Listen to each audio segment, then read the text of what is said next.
Hello and welcome to DC30 and our Mythic Odyssey of Theros, D&D with an ancient Greek twist. I am your Dungeon Master, Red Nova, and I'm joined by my lovely players Heaton, Violet, Paige, and Morse. Everybody's favorite half-nymph bard will hopefully join us later, but is feeling a little bit under the weather, so may not join us tonight. But that's okay, I have every faith you guys will more than pick up. So, guys, when last we left off, your party, Tempest, had landed upon the Isle of Iska in the Siren Sea in pursuit of a lost tomb that may be on the island somewhere. This is at the behest of Daxos, your friend and frequent magical item vendor back on the mainland city of Miletis. Upon arrival, you guys set out and divided your forces, one group swimming a circumference of the island in order to have a look around, and another asking around in town. This managed to get you a general layout of the island, and familiarized yourself with the dangers of the island's infamous western side, but unfortunately yielded little more. We come to now with you guys heading towards the illustrious Violet Citadel, the walled section of the city, Phaleron, where the rich and powerful reside.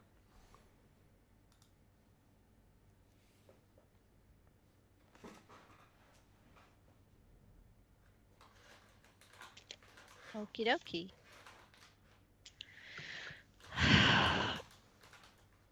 So, is it easy to get to the Violet Citadel? Yeah, so there's the shanty-like town, which is a loose collection of buildings, which forms the polis on the mainland, and it's connected by one long land bridge. So it's a bridge that has holes or tunnels dug underneath it for the sea to pass through, but is largely just made out of piled upon rocks and stone, and so it's a big stone bridge. It's about 100 meters, or actually 200 meters or so out to sea before you get upon the citadel itself, which is built into a great big rock. Like a sea stack, like a giant sea stack. Okay. Is there like a door to it, or is it like a magical sort of thing? As you are walking towards it, you see a guard checkpoint that has 5 or 6 guards standing at attention. And behind them you see a door that leads into the rock itself. Okay. Where is this on the map? The Violet Citadel.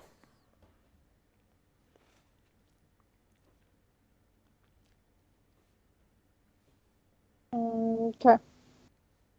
And as you walk along the sea winds, especially in this sort of exposed section, are really starting to batter you from all sides. But eventually, you make your way and are greeted by the guards who, not necessarily in like a, what the fuck are you doing kind of way, but they very much sort of stand more at attention and do not let you pass, or do not make any indication that they're going to move in order to let you pass. Well, But- I'll stand back behind Eslin and just let her do her thing. Hello? What is your business with the Violet Citadel? Well, I was hoping that we might be able to gain entry. We're currently looking for a very specific and rare item, and we think that we might only find it here. My name is Eslin. I am of the noble house of Landbulnath, the jewelry traders from Vashiros. Do you have any official documents certifying such a thing? DM, do I have anything official on me? I assume I would have some sort of insignia. I'm going to make you somewhere. roll a history check for this, because I feel like Okay, I can't cool, hold your hand cool. too much. That's fine. Cool. 18 plus 3, 21. That'll do. You think for a moment, you're like, oh yeah, right, the scroll of pedigree that's part of the noble's equipment, starting equipment. Oh, yeah. That.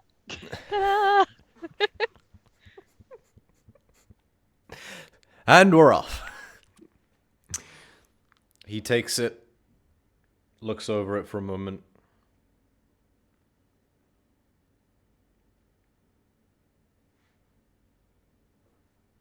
shrugs a little bit, rolls up his thing, hands it back to you. Welcome to the Violet Citadel. And Hey. these credentials do grant you passage, but I would recommend at least your less than savory posse spruce up a bit if you want to You fit wouldn't in. expect me to continue on without my bodyguards, of course. Oh, by all means proceed with them. I'm just saying you may want to spruce them up a bit so they fit in. Okay. Well, I did it. Let's go.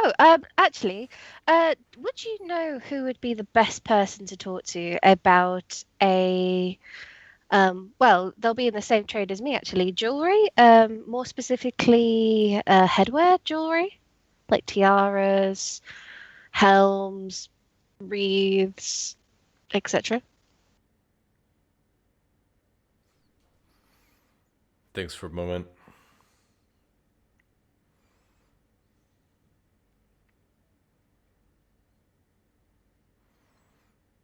There is a vendor, I think. Klatixtion is his name. Yes, he runs a store of rare and expensive antiquities. And would you mind just pointing the general direction, just so we know which sort of way we're headed? Sure, you'll get to... It's in the first ring of the citadel. You want to go to the opposite side of the ring where we are here, so the direct antipode of this section of the wall where we are. You can't miss it. There's a big painting of a vase that in itself is also painted as the sign.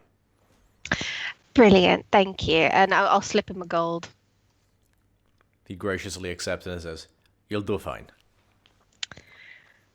Okay, so as we sort of like get further in, as soon as we're out of earshot of those guys, I'm like, "We did it! We're in!"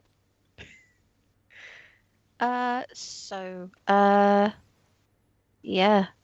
I didn't think I hadn't planned this far ahead because I didn't think I'd get this far. That's very reassuring.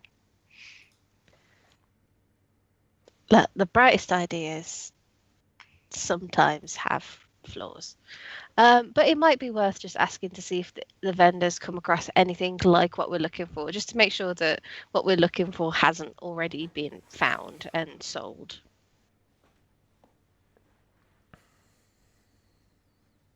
I mean, before we start venturing the island and stuff like that. That makes sense. Yeah? Okay, Yep. cool.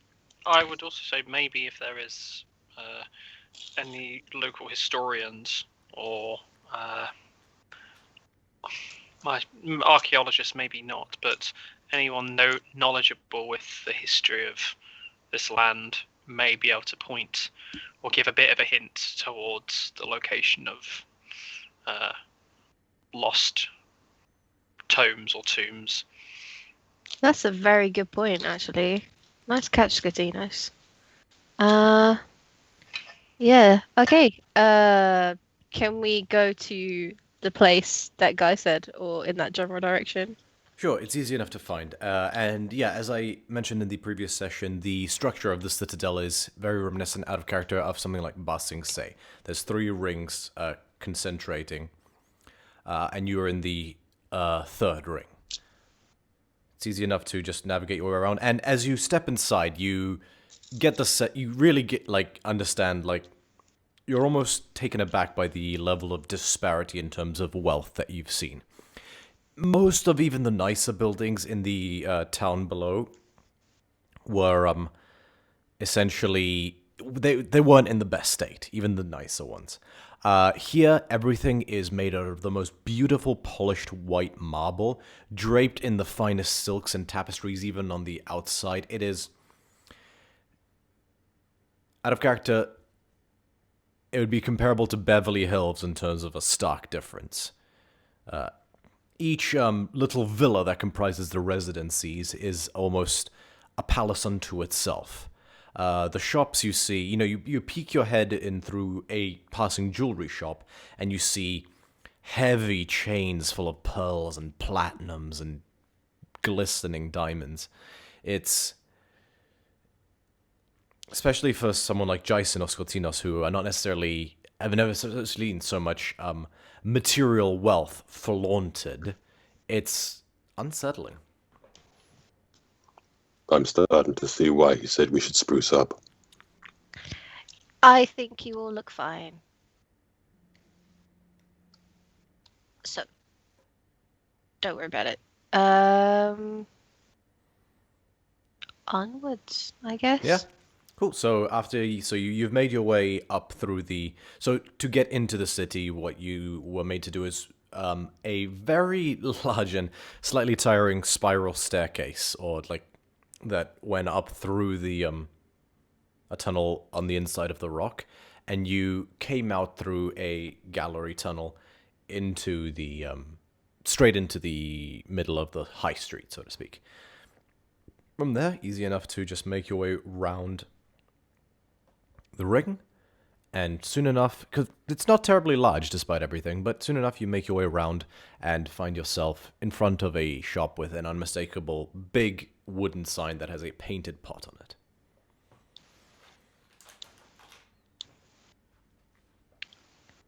Okay. Go inside. You open the door, and as you step through, you see, you understand perfectly well what the gentleman, the guard, meant by rare antiquities. You see all sorts of, you've seen decorative vases and installations on some of the wealthier members of Meletis's because you've been inside their house. This is a lot of that sort of stuff. So you see tapestries and intricately painted vases. There are some weapons and armor, but they're much more ostentatious, and you definitely get the sense that they're more of either a art piece or ceremonial at best. None of the weapons or armor look functional. There's even a small cabinet that has a few little rings made of silver with amethysts plopped into them, as well as other precious gems. Some of them look a little tarnished. You're like, okay, yeah, all of the items you see before look pre-owned to some degree, even the really nice ones. You get the sense that, it's a mishmash menagerie of different antiques that this store sells. Cool. Is there anybody around? Like, you don't see anyone immediately. There is a till, basically like a booth, where a shopkeeper would reside, but there doesn't seem to be anyone there at the moment. Hello? You hear a little waddling sound as... I don't know why Hey Siri activated. You hear a waddling sound, and out steps a very rotund gentleman with a huge balding spot and slightly clammy fingers, who's dressed in a very beautiful white silk chiton that has a enormous violet sash draped around him. Hello, my dear.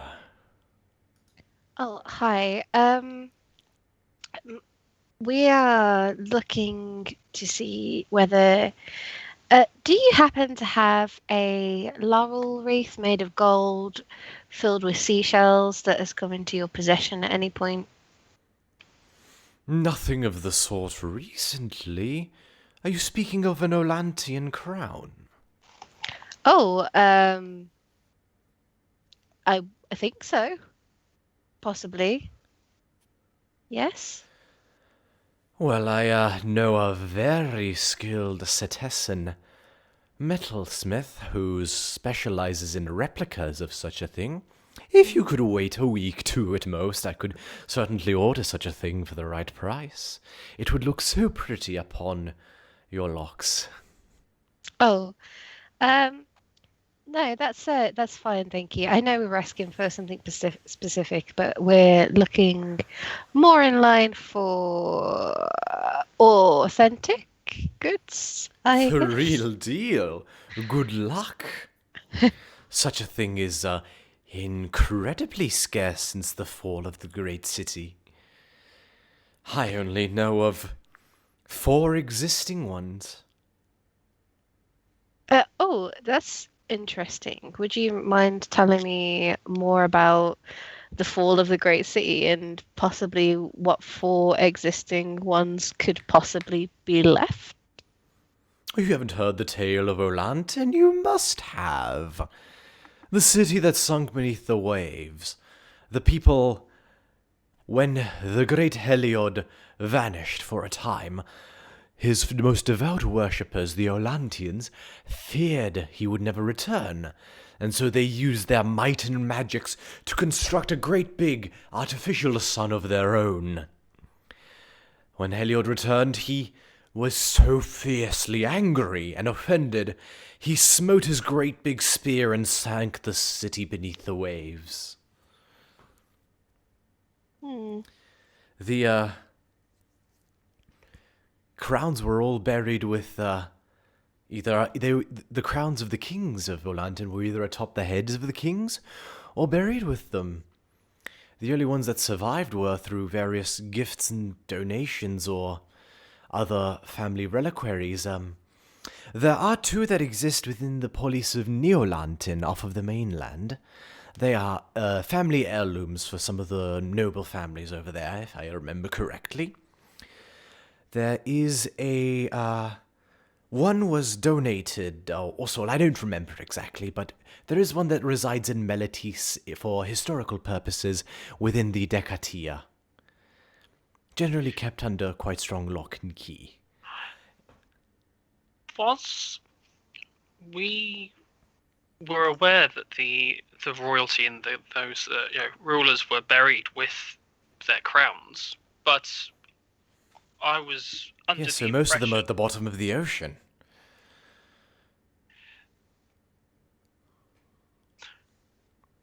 Was there any tomb of a king closer to land, would you say, or were they all lost to the sea?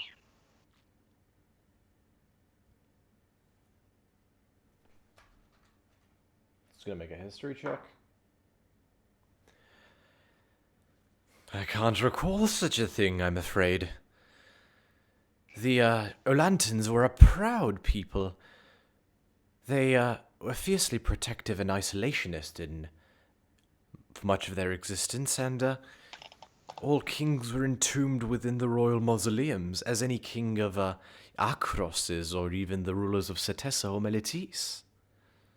Not that those are kings necessarily, but those of high regard are generally entombed in special mausoleums. And the royal mausoleum of Olantin was kind of in the middle of the city.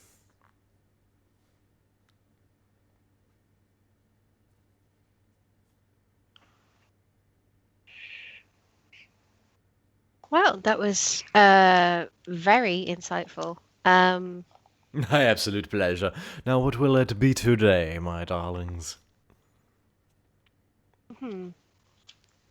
Is there anything you think would meet our interests? Anything specific? He thinks for a moment, sizing you all up and down. Do we look broke as fuck? No, he's just making an educated guess. He looks at you, Amalia. It is a tad on the overt degree, my dear, but if you fancy making a real impression on the battlefield and in your love life, I have this beautiful set of bejeweled dentures. They are hollowed out so they fit over your regular teeth. They are made out of gold and platinum, and they are encrusted with opals, the finest sapphires, and a single perfect diamond. Sorry, two perfect diamonds upon the fangs themselves.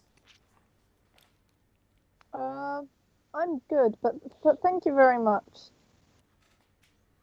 Very well, and sizes you all up again.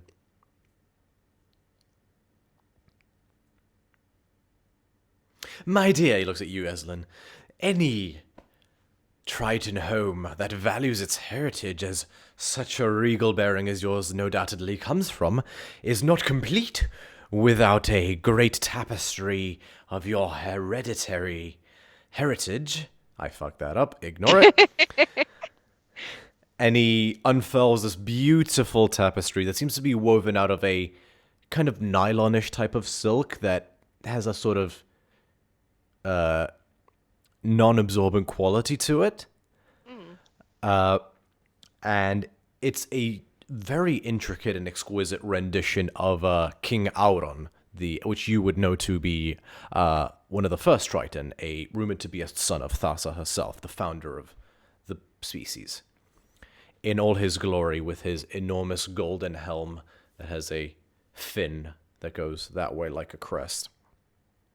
Sorry, horizontally. And his great big trident that he holds in a stoic battle pose. And his resplendent armor plates that overlock each other and cascade down his body like waves. That is truly beautiful, but unfortunately we're a tiny bit short on time. And, well, maybe next time I come visit. How about that? Oh, well, very well.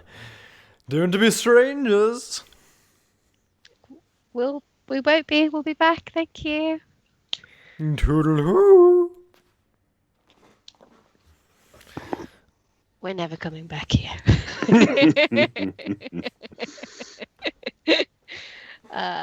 Okay, so I mean that was reasonably helpful. So we know that they were isolationists, so chances are that they're probably not going to be that close to the town. But I have one other question to ask. And I kind of like go back in and go. I did have one final question. Yes? On the southern part of the island, beyond the wall. You mean the most of western side of the island? Yes, past the mountain range. Oh dear. There was we'd seen what looked like at one point a resplendent castle, palace even, on the tip of sort of like one outcrop of the Agapia's land. palace, yes, Yes. truly a marvel. Who was Agapia, and could you tell me more about that place?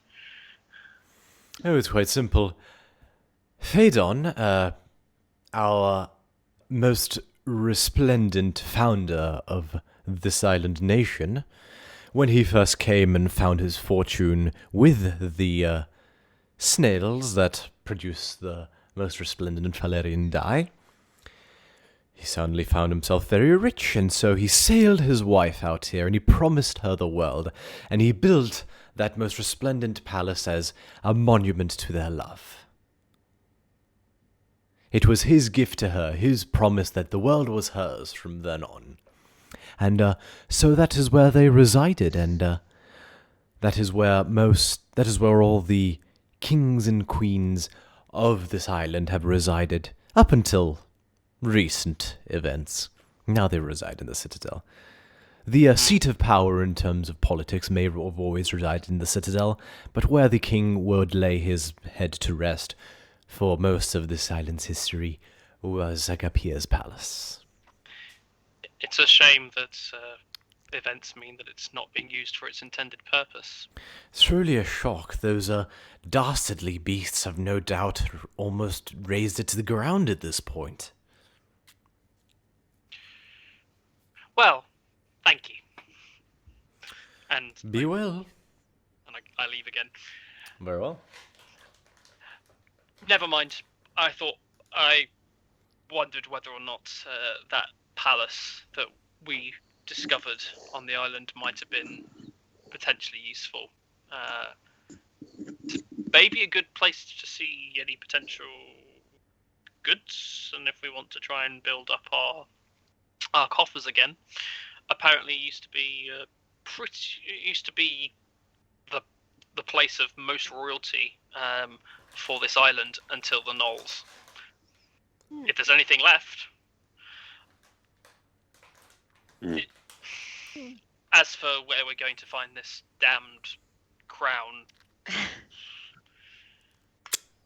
That is true. Calliope chimes in at this point and says, well, Daxos said he was buried with it, right? Yes. When you Eslin, we've seen one before, yeah? Yeah.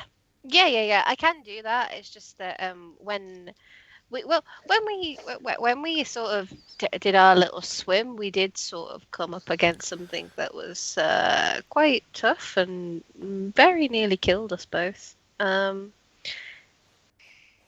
do you think that creature's probably guarding whatever it is? it was A shark? No. That was the northern part of the island. We just had to deal with the injuries as we travelled. Okay. Are you thinking, Calliope, that we should check that palace for? Because I still think it's worth us going there anyway, just for. I wouldn't mind moving in for a bit. Okay. Yeah. Sure. So, Agapia's palace. I would also imagine that Agapia's palace, if it's been razed to the ground or being ransacked of all its jewels, it's probably less likely to have gnolls come and attack it if we need a place to stay during the night. True.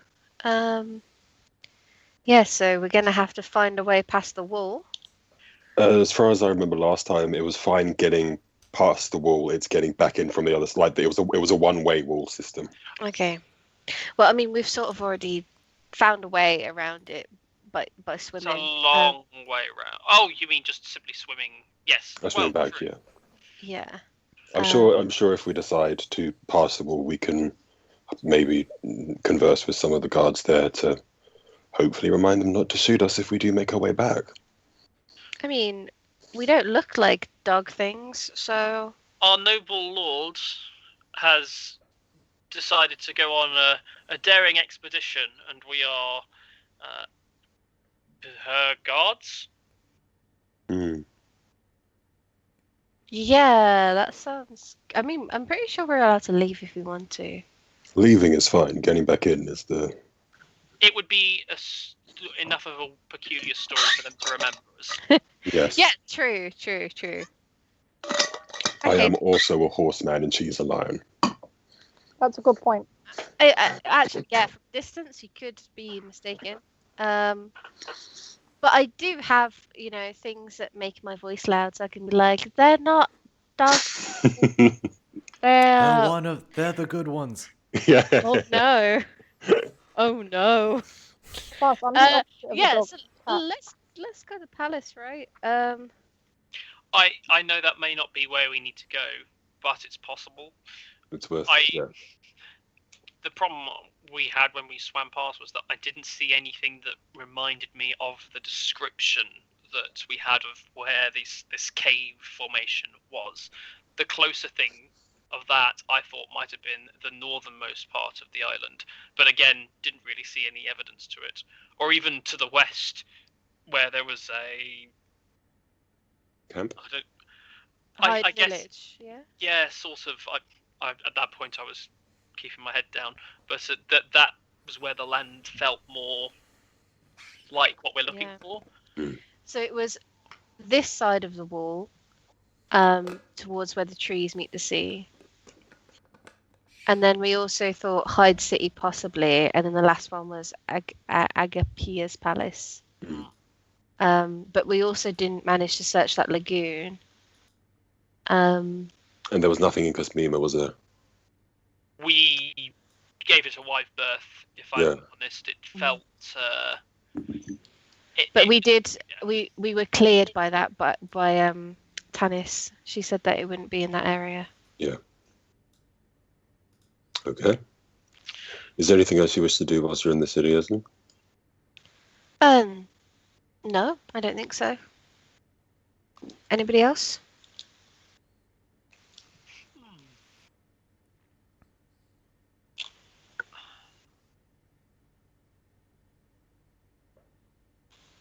I do think Amalia would look good with like some weird vampire denture vouchers though. Ventures? Diamond teeth would be useful up until the point we need your teeth to restore someone to life. You just took the words right out of my mouth, Skatoons. Why would I need diamond denture things in my mouth? Like, surely that shouldn't feel comfortable. I would imagine they'd be very great for chewing up your food. The downside is they'd also chew up the lower part of your teeth at the same time. So, I mean, I think I've also seen you bite people before, so there's that. Yeah, no. No. So where are we going? This way? Okay. Mood.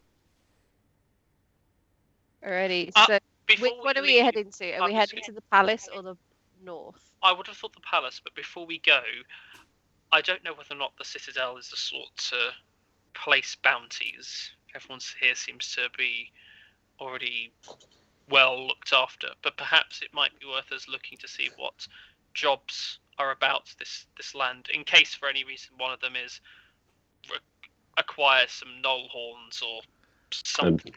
And I would imagine a place like this probably would pay well, judging from what is available for sale. Mm-hmm.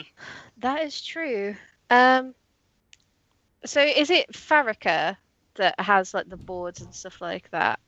I would be very intrigued if such a board for Farrakha existed, but I would be most surprised. Although, perhaps, if it was a board looking for willing participants for medical studies, that could be fall within her purview. Also, DM question: when we first landed, I can't remember if we mentioned, or is there anything that made it obvious as to what deity most people here would have worshipped? Or I can't remember. Nothing especially. You did see one statue of Ephara, which had any odd job pinned onto it. And just as a point of order, all the quote-unquote bounty boards you've seen have been directly beneath statues of Ephara. Okay, cool. I am a smooth brain. Afara. I'm now really liking the idea of like endgame Scotinus putting up a Farrakha board for volunteers for his experiments. Perhaps we should look for a bounty board here and then in the surrounding town before we travel. Agreed. True. Okay. Money is good, I hear. All right. So you guys are searching for a bounty board of some description? Yeah, we're just wondering if anyone's going to pay us if we murder a butt to the gnolls, basically.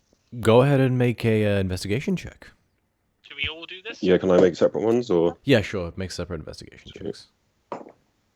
Ooh. 8. Nat 20. Nice. Oh, and I can see Eslin also rolled an investigation. I love this. Cool. We can see everyone's rolls. We can. Yes. Yeah. This is what I was, the this is game what I was log. telling you about. So if you go onto D&D Beyond and you go in and you just select any character. Yeah, there's a game log for your campaign. As a DM, you should be able to see it from the main page. Yeah. This is what I was super excited about before. I'm learning new things all the time. Yeah, and It's it keeps a really record as well, so you can look back on certain things. Exactly. So you can see that Eslin made an investigation check a minute ago, and Scotinus made an investigation check a minute ago, and all the. So is that under? Oh, game log. Here we go. Oh, right. Yes. If Okay. it's Very easy- well. If it's easy No, for I you, got it. we can all use this. It's entirely up to you guys. I'm going to be free Okay, cool. rolling most of the time, Yeah. just because it's more fun for me. Yeah, cool. Just wanted to let you know. Which So, trustworthy means. You search up and down very well this first ring, and you're pretty confident you don't see a bounty board anywhere.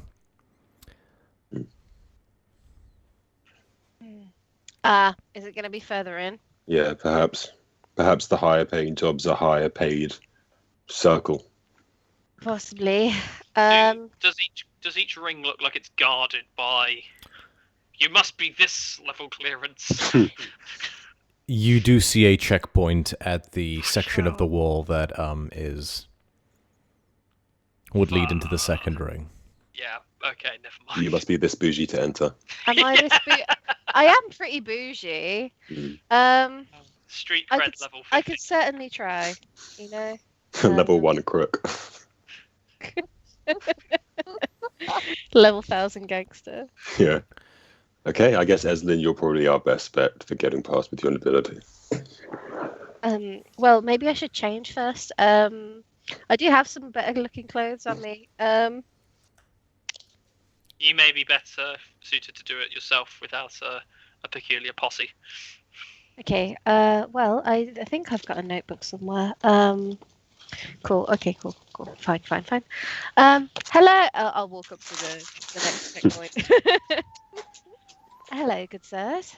Good morning. You see, so these guards here seem to be headed by a female satyr guard who's got a sort of tawny-coloured underhalf. And she's dressed in full purple hoplite gear as well. Oh, good morning. What do you want? Well, I was wondering, I'm actually looking for somebody I'm looking for some work in the city. We're esteemed adventurers, but I'm also of a noble house. I'll present my papers, looking hopeful. We've amassed quite a reputation for ourselves in Melatis, and we've heard that you have a null problem on the other side of the island. You don't Just say. wondering if anybody, higher up would be interested in. Well, we're heading that direction anyway. Bringing ears is useless because the fuckers breed like rabbits. If you could wipe them all out, I am sure this city would be forever grateful grateful to you, and would heap praise down upon you. As for entry beyond this point, that is reserved for members of Falerian nobility or at the invitation of members of the Falerian nobility. Do you have either? I don't believe so. Not at this point. I don't And if suppose you there's look- anybody who would be particularly interested in our pursuit to root out the gnolls of the island. You'll have to ask around. This isn't a full-size police on the level of something like Meletis or Akros. We don't get the kind of traffic that justifies a bounty board. Oh, that's fine. Well, thank you, and thank you for your time. Have a good afternoon. Have yourself a nice day. Just come back looking a bit dejected, not so good.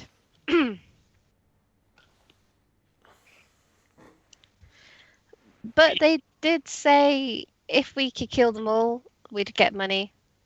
I think All what? Them?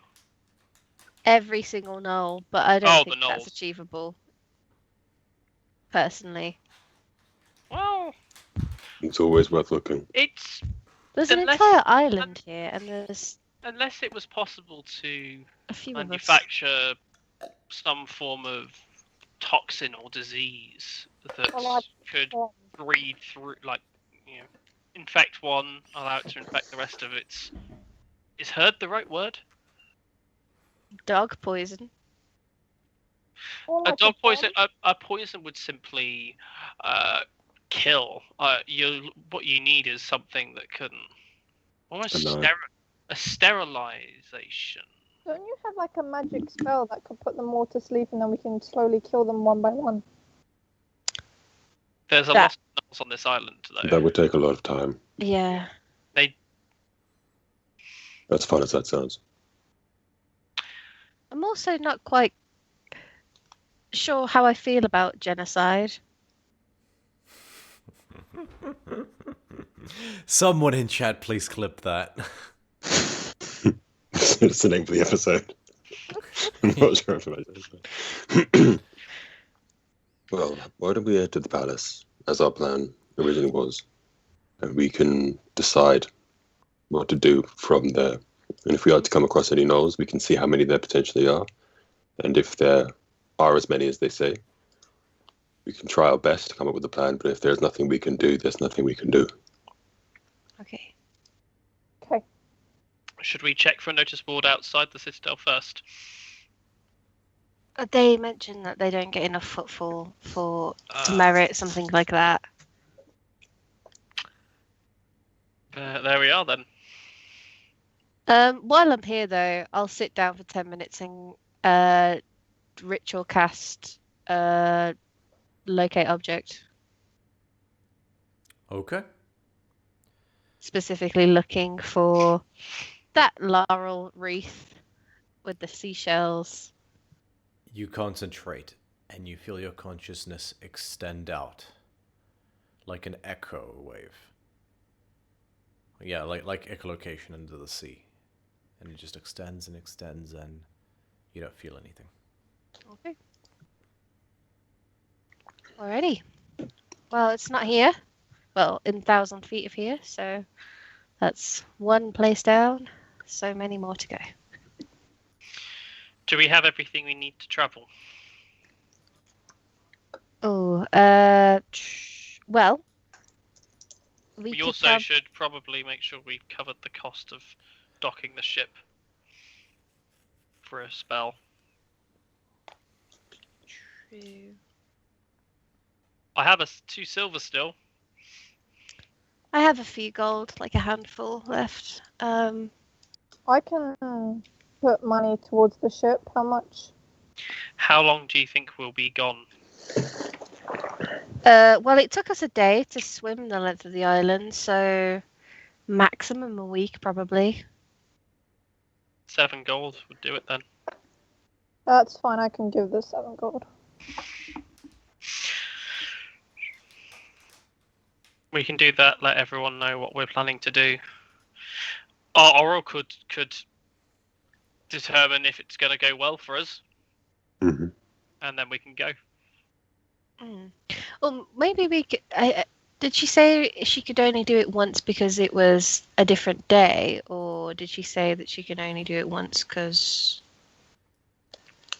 I can't remember. Well, it might be worth stopping him before we go. I mean, I We could need always to, cast her yeah. sending if it's a daily thing, We just to need- make sure we're not searching in the wrong direction. Good point. We do need to go there to pay the docking fee anyway, so Yeah. to speak, and then we can go. Okay. To the docks. Very well. You guys make your way back down after a not short walk, but you find yourselves back in the docks. Oh, yeah.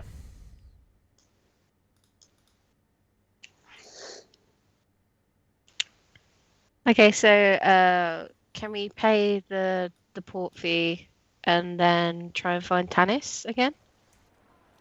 Cool. Easy enough to do. You find one of the dock foremen and you mark off the 7 gold. Tanis, you find her still on the ship. Galatea is in the process of, showing her a few things, specifically how to tan a hide. Like, she's just in the process of showing her something with a piece of hide and how to tan it out with a knife. You're back! Yes, we just wanted to check something before we headed out. Tanis, are you able to do that thing that you did for us earlier again today, or? Not today again, I'm sorry. Okay, that's fine. But tomorrow, would you be able to do it, or is it very exhausting? I would be able to do it tomorrow once again. Okay, thank you. That's just something we wanted to check before we headed out. I can... Are you looking for a person? Can you detect dead people? No, but if the person is alive and, not... If the person is alive, I have this ability where I can move my gaze across the land and the sea to gaze upon them directly for a moment.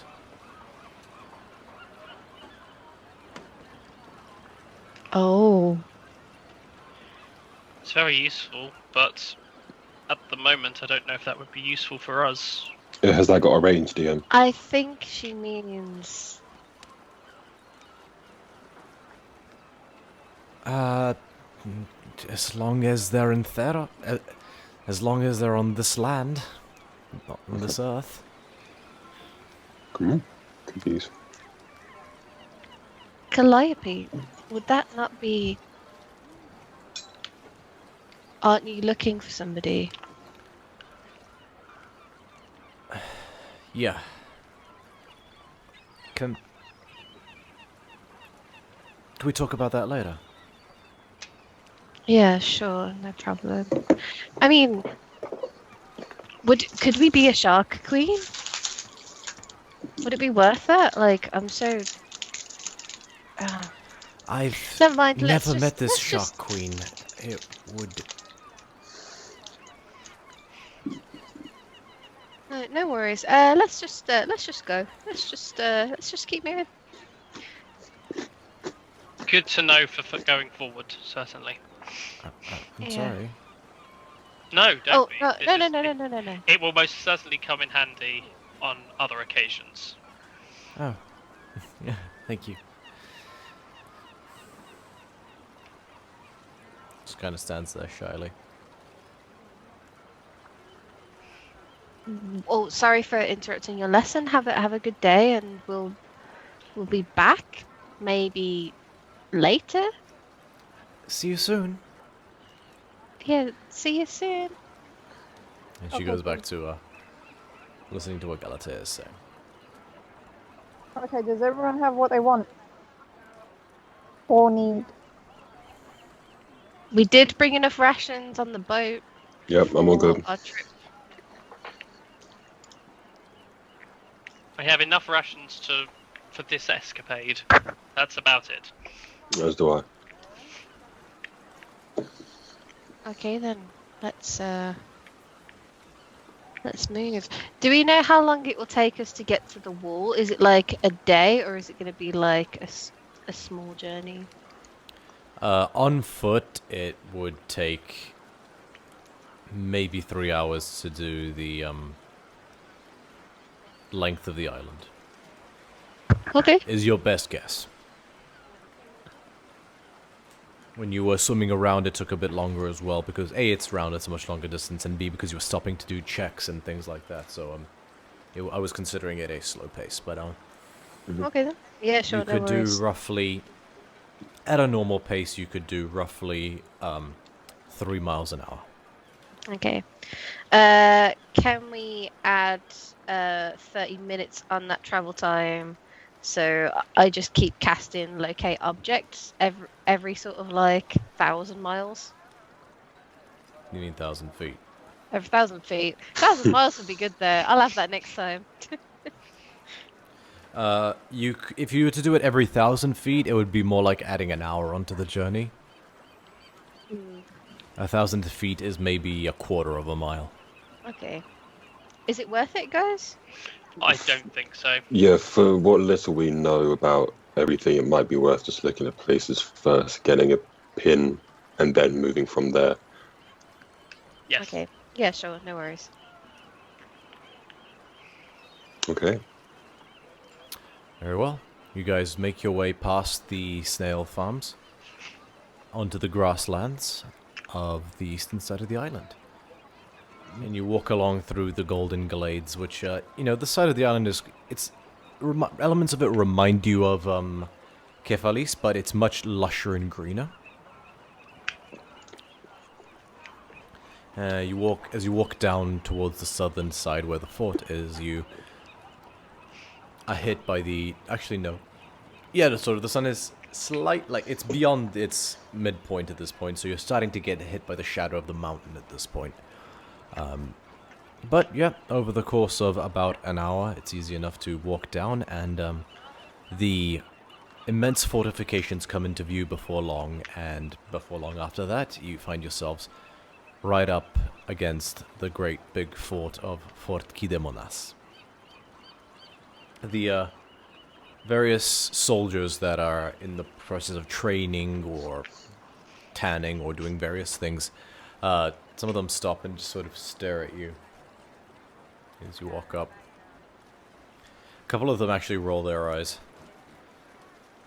You see one who stops what he's doing, walks up to you, and he's very clearly dressed in a heavier set of armor and more resplendent. His particular helm has a very large plume that goes horizontally. Alright, let me guess. Your adventurer is going to seek glory beyond the wall. You have something to say to us, I guess. We're ready to listen.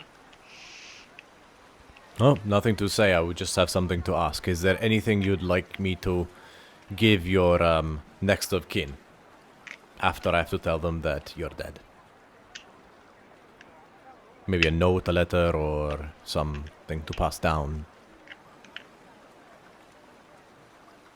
Nothing? Super.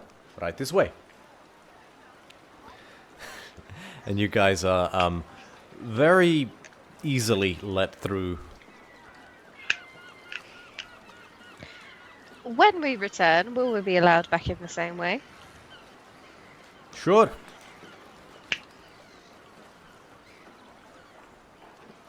Okay. That was easy. Yeah, sure. I appreciate that. See you on the other side. He thinks we're going to die. He was very cheery about the situation. Yeah, I know. It makes him seem a bit of an arsehole.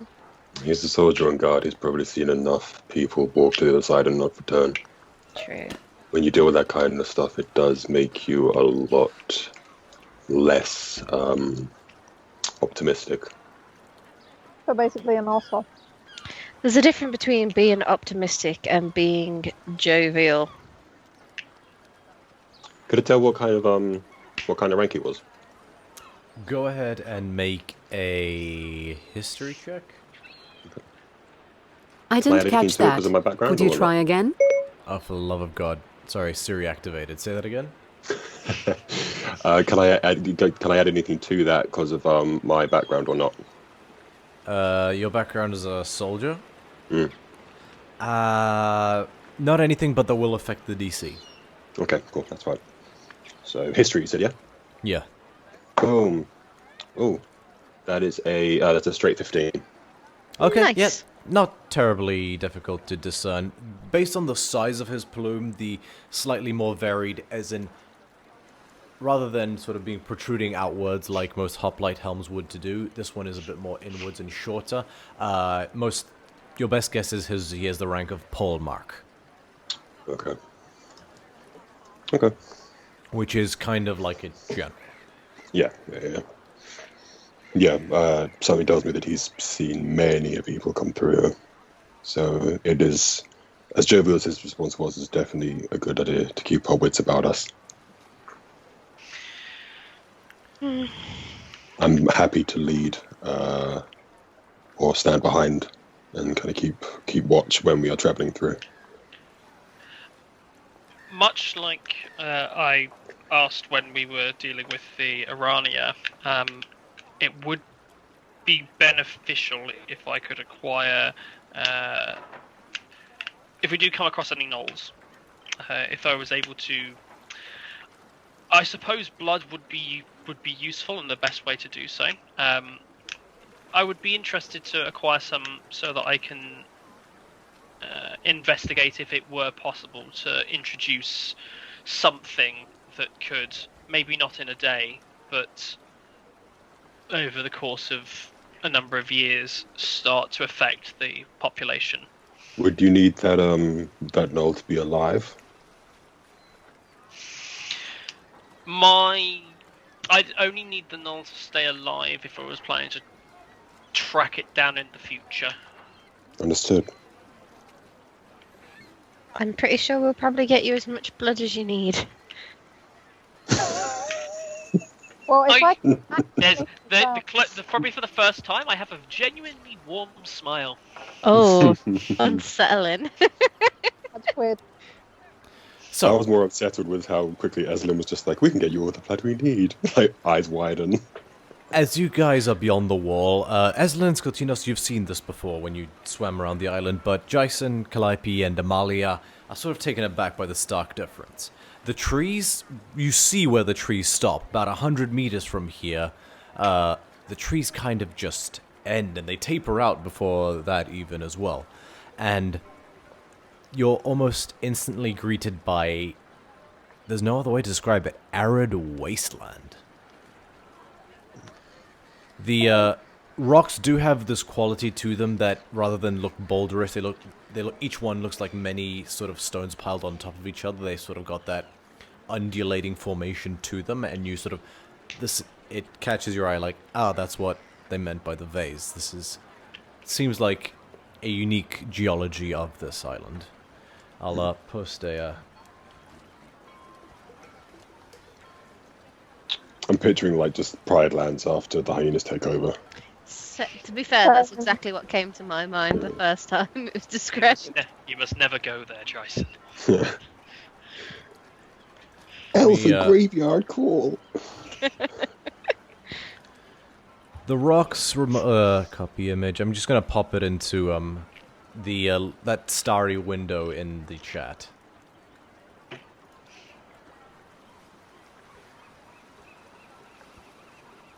On Twitch. Sorry, on Twitch. Okay.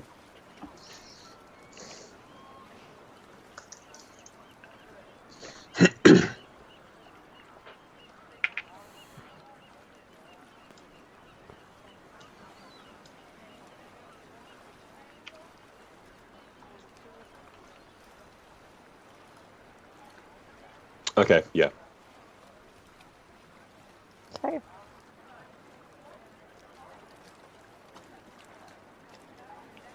Yep. Very well. Let me just delete that now. But you guys set off quickly as the grassy ground gives way to the arid undergrowth. As your feet sort of scraping on the rocks. You spend the better part of an hour walking. You can see the palace in the distance. This island isn't large enough for it to sort of disappear beyond the horizon. And it slowly gets bigger and bigger. All of a sudden, as you round that first ridge of the mountain, which you can see on the map, you see a whole host of lush forest. As in a very stark contrast difference to the rest of the land. Yeah. That's weird. You look at the little inlet, so as you can see on the map, there's a section of, like, the mountain sort of forks as it heads south. The section that is wedged between the fork seems to be untouched greenery. Any magic users have anything to tell if this is good or bad? Yeah, can we make like an Arcana check? Yeah, go ahead and make an Arcana check. Anybody who wants to. I'm not good at Arcana, just FYI for anybody else that would like to roll. I'll probably be focusing. Oh, natural 20! Nice. No modifier though. Yeah, good, really good. I would probably instead look into the quality of the water, or look at the river as it goes through, just to see whether. Go ahead and also make an Arcana check, I guess, in that instance. Yeah. So just as a point of order, you guys have reached the point where the first river is on the map. Yeah. It would be a 16 for me. You try the water and you it's fresh water. Nothing really catches your, it doesn't taste weird. You give it a once over, doesn't seem unusual in any way. Eslin, you've definitely heard of, druidic spells that can, not necessarily specifically druidic, but there are a variety of magics that could make a place bloom supernaturally. And is that what this feels like? Is it like, does it feel that way in particular, or is it just like, oh, this just happens to be here? With your knowledge, even with a natural 20, I'm going to say it doesn't feel especially like that, but you know that there are certain magics that could make the lushest greens bloom, even in the most arid of environments. Okay. I will relay that to the party. Yeah, in your time in Vashiros, you've seen more aqueous space, but you have seen whole reefs get restored by Vashiran druids.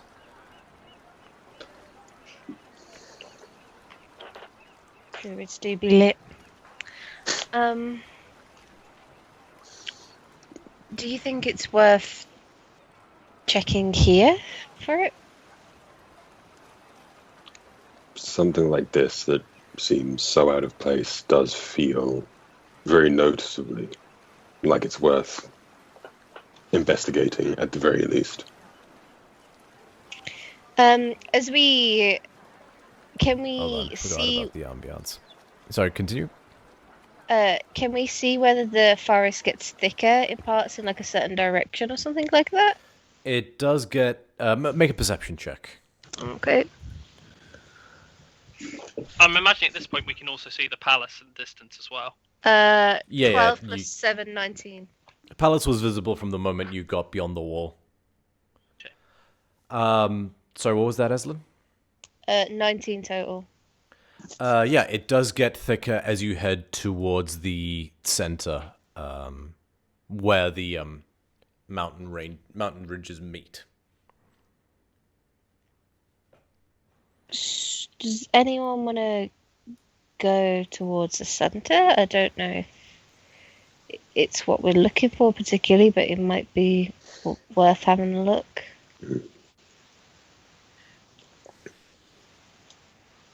I mean, if they're powerful enough, maybe they can help with the gnolls. But then again, I assume if they wanted to, they probably would have already done that. That was my thoughts. Yeah, unless this is like a self prison, but not to keep themselves in, but to keep things out. Oh, maybe. In Kind which of. case, visitors may be less welcome. Well, I was thinking maybe like if gnolls have taken over, it could be a case of gnolls, like almost like gnoll specific, like no gnolls allowed kind of thing. Where maybe there's something in because if gnolls are kind of thriving in barren wasteland, maybe having foliage like this makes them less likely to venture inwards. Oh, I see. Like this is like the anti-gnoll zone.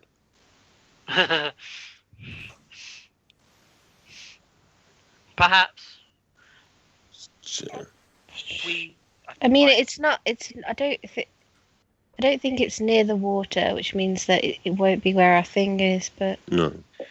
Jason, if you're leading us, well, you can decide. Because I don't know. You can tell us where we go to first. I think it's worth checking out just to see if there's anything that could be of worth inside, and if anything goes horrifically wrong. Yeah, Amalia, you stay kind of either towards the back. Just make sure that nothing comes at us from behind, and I'll make sure nothing comes at us from the front. Yeah, I can do that. Yeah. Yeah. If you guys want to venture inwards, I'm happy to take the lead on this one. yeah, sure. We head north. We head inward. Okay. You guys set off, and before long, you go alongside the river. Would you be attempting to cross the river, or are you going to go right alongside it? I would probably, does it seem deep? Go ahead and make a perception check.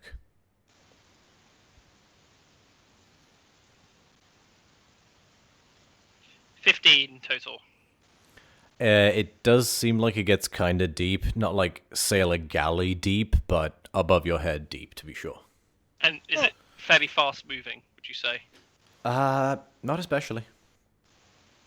Let's cross the river then, I guess. It's a not so shallow stream. Oh, that was hard to say. Yeah. Yeah. Okay. I'm actually going to go, and I'm going to swim upstream alongside the party, taking advantage of the Cloak of the Manta Ray if it does get a bit too buffeting. With the Cloak of the Manta Ray, no trouble at all. You are able to... I'll say the pace of the river would be equivalent to a movement speed of 10. Okay. So, yeah, Jason, if you were to... Do you attempt to cross it? Yeah, I would cross it first. You get in, with your height, it sort of gets to about here before it then shallows out again. Okay. And you kind of do have to dig your hoofs in a bit, just a little bit, just so it doesn't, inherently carry you off. But between that and the heavier armor that you're wearing, you don't have too much trouble walking across. Okay. Yeah. If everyone else can see that, because I'm assuming the party is still beside me. Yep. Yeah. Well, are we going to be travelling alongside the river up north, going north? Or are we crossing the river and continuing to the palace? So. Because if we're just travelling along the river, then we don't necessarily need to cross it. Yeah. So we've got to the first, because we were on the outer side of it. So between the side that's closest to the wall. The wall. Yeah. So we're crossing over it, and now we are between the two. So we're in between the mud flats and the offside of the river, right? Yeah. Okay, cool. You've crossed the first of the rivers. You're in that little section that almost looks like a spearhead. Yeah. Cool. Yep. Cool. Well, yeah, it's kind of like Katina said. If we are planning to go upwards, kind of more towards, then not everyone would necessarily need to cross. I don't think, right? Yeah. We can see each other from both sides. Yeah. And how wide is it? Sorry, did you say? A couple 100 feet. 100 feet. Okay. So if you guys are going to be having this conversation, you would need to either come back or everybody joins you. Sure. Yeah, in that case then, I think we're going to go up. I effectively, I would have just done like a deepness test and kind of the strength test of the river, come back and I'll relate to the party. Cool. Kind of how it all is. Probably suggest that if people do want to cross, might be a good idea doing that rope tying thing just in case we need it. But yeah, what do you guys want to do? I'm happy to just walk alongside the river, heading upwards. Let's Okay, just investigate this first, then possibly head to the palace, I guess. Also, this is just an assumption. The river is doing kind of what as streams do, and it's heading kind of down towards where the palace is anyway, right? Kind of, yeah. Okay, yeah, cool. That's fine. I will swim in the river alongside us all, and the cloak allows me to travel a bit faster in water. I will periodically check the other side of the river to make sure nothing is watching or on the other side, and just make sure the waters are clear. Okay. You guys travel upwards. If you're going to be keeping an eye out, that would have to be at a slow pace then. So, over the course of an hour, you guys get further inland, and you're now crossing the point so you're at the point where the two largest of the rivers meet. So you're about halfway up towards where the mountain range completely envelops you, and you're definitely in the shadow of all the mountains, of the mountain at this point. It's getting nice and fresh and cool in here, and you hear different leaders. Oh Jesus! Sorry. Nice. Oh my God! It's The famous sneezing parrot of Iska. Ezra, I thought you'd be better in cold weather.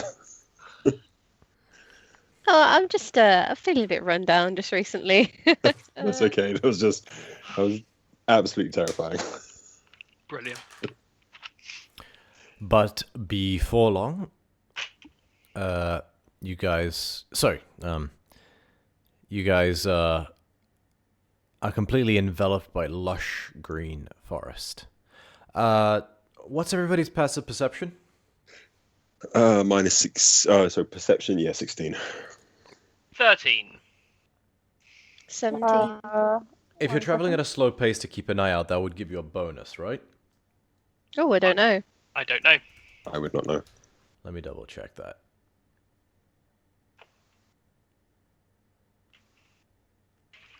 Speed, here we go. At a fast pace... Okay, so fast pace is -5, but slow is you're able to use stealth, so my bad. So, so relay them back to me again. Who had the 16? 16 was the highest, right? No, 17. 17, Eslin. Eslin, before, as you're walking through the clearing, you spot a faint little light. Slightly off to the side. It's basically to your guys' northeast. Okay. I'll psst, shh, and point. The light vanishes. Okay.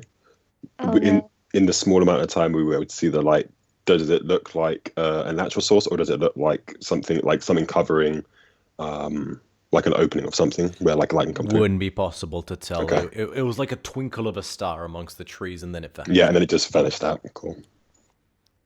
Oh, maybe it wasn't Daxus's mum around here somewhere.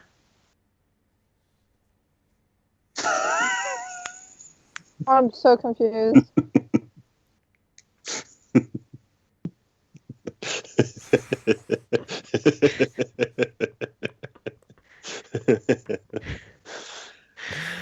Well, thank you everybody for joining our stream today.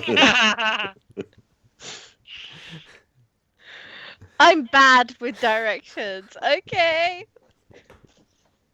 Thankfully, we won't have you leading our apologize leaders. Yeah, Esla's just gonna show up and just follow everyone. That is my favorite moment of this campaign so far. And I mean that with all honesty. That was amazing. I am so confused. Okay, we'll continue heading in. Is it worth checking out where the light was? Was it close towards the? Actually, because whoever once they pointed out, like, was it close towards the river? It was, so you basically guys are at a shallower point to those. And let me just pull up the map again. So yeah, Skadinos, you're really having to go prone to stay, because this point of the river is specifically much shallower. You're really having to go prone to stay submerged if you wanted to do that. It was just beyond the river. I think I'm going to try and swim on ahead to see if I can get visibility of what it was. Alright, so you try to cross the river completely and get out of the river? No, I'll stay in the river itself, but try and see if I can get a glimpse from the other side of the river. Alright, go ahead and make a perception check. Perception check, okay. That was a natural 1. Oh,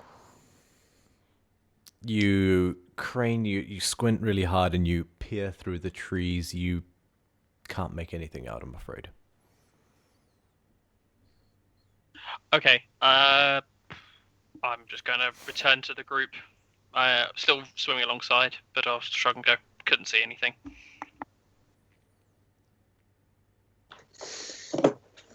Okay.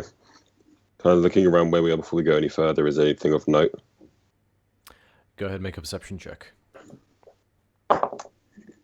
Oh, that's a 4. Nothing grabs your attention, but you sort of look around for a moment, and after a second, see a small light just beyond the river. It shifts through the trees for a moment again before vanishes. Our relay that I saw, this light before it went. Would I have been able to tell if it was the same light? Looked similar. Okay. Everyone, keep your eyes open, just in case any more lights pop through. We're heading forward, I guess. What's the how dark is it now? It's not terribly dark. This would be about afternoon, so you still got some sun left, especially at this time of year. It is very shady though, because there is a great deal of shade though because of your location. I have a question. You see the Yeah. light. Mhm. Can we tell if it's like normal light or if it's like a creature that has a light? Go ahead and make a perception check. Or perception?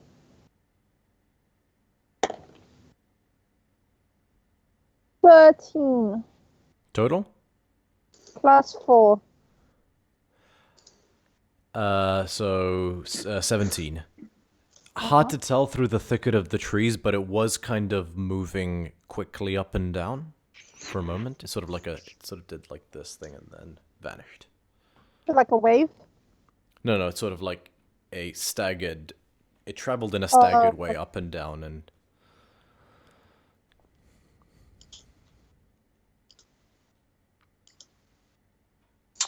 Heading forward. all right. You guys head forward.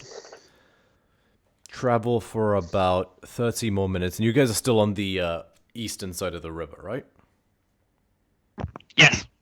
You do have to cross a slight mountainous ridge, but it only elevates slightly. You cross over it again.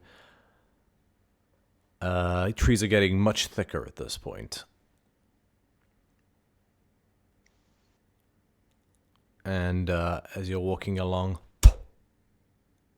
the light appears in front of you, less than 50 feet. It's Is it just a light, or is there like a form to it? Yeah, I can tell what it is. It seems to be a orb of light just floating in the air. Oh no. Why? Oh no. Oh no.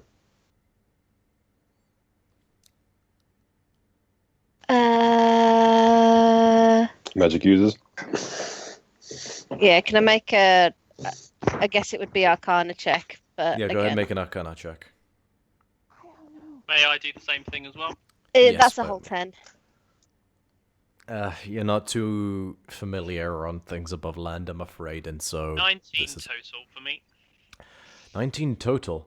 There are various different creatures, sprites, wisps that can take on this form.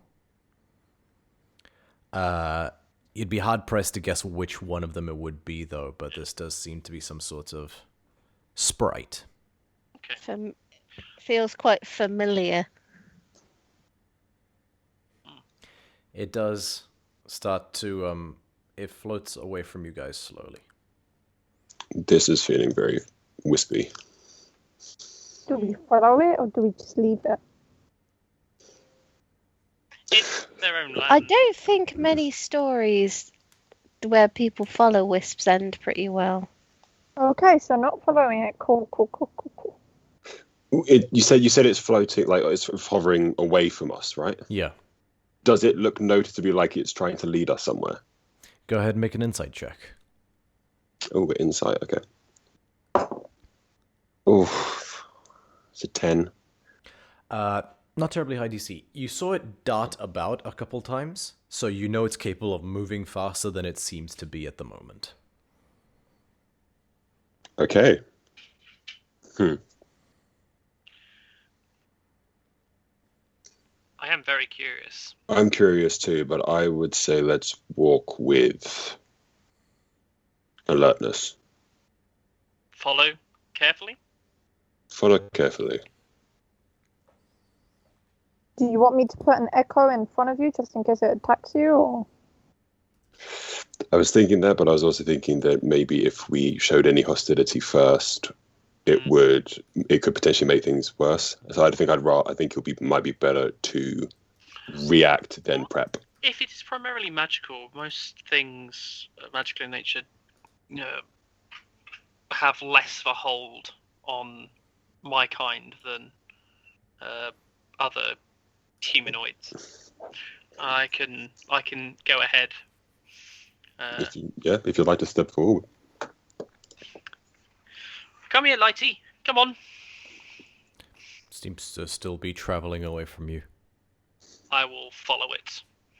All right. In fact, as we follow, I am going to take out my shawm and I'm going to quietly play a song with the shawm as I follow. Okay, make a performance check. Okay.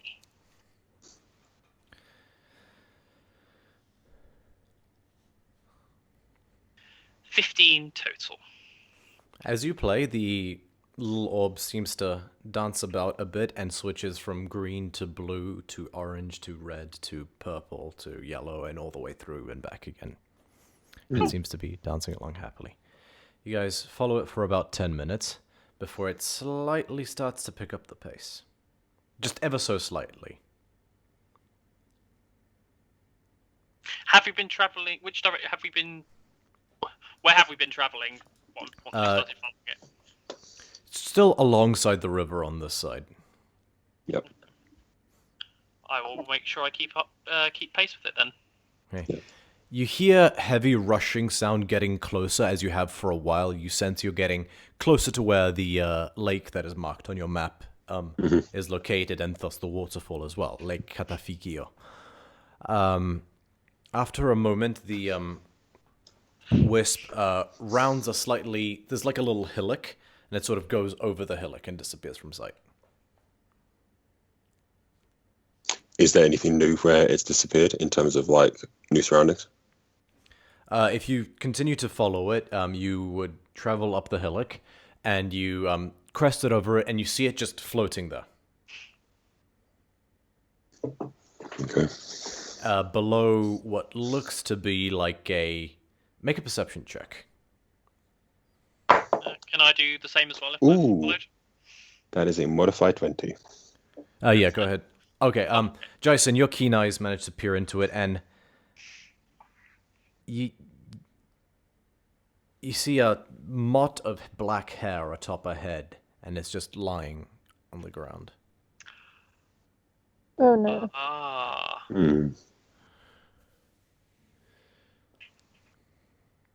Skatinas, you're still at technically at the front, aren't you? Yes.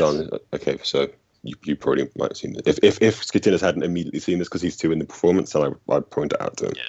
Yeah, we'll roll it. Yeah. I bring the song to a slow close, and then I think, before calling out, I'm going to try and get a bit closer to see if I can determine if this creature is sleeping, is breathing, is wounded. I think primarily seeing if it's wounded. I'm getting that. I think Skatinas is getting wounded. At this point, you do right? notice that the little orb of light has turned deep blue. Deep blue. Make a perception check as you get a bit closer. So you gently walk more closely, taking careful steps not to clip-clop. You're about 40 feet away from it now. 18 on perception. It is motionless. Okay.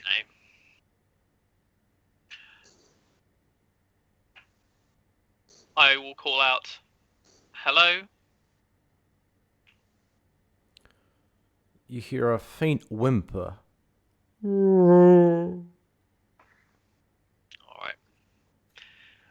And I am going to. Yeah, I'm gonna get closer.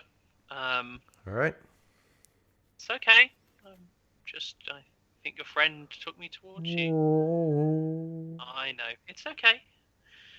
And I will approach the creature to see what it is. As you get to about 20 feet, one arm extends out. What looked originally like a human hand is now impossibly long.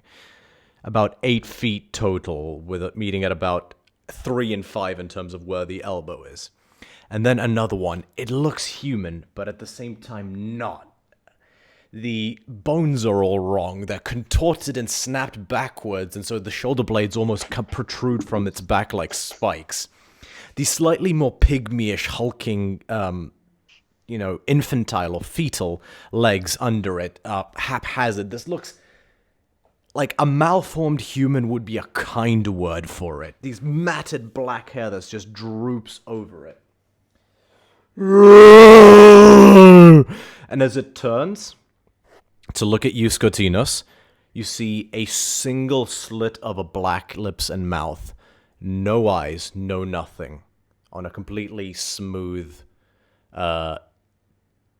grayish, sour-looking skin. But as the enormous wide mouth opens, you see a collection of eyes just residing inside its mouth, like a pile of grapes on a fruit bowl. And it runs towards you. I need everyone to roll initiative. Oh, Okay. Yeah. I've got a picture, actually, of what you guys see, and I will pop it into Twitch Studio. It sounds horrific. Mm-hmm. I don't want to look at it.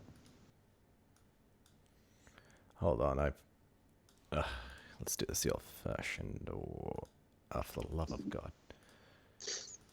Oh, I should have Who had... thought it was a good idea to follow this wisp then, eh?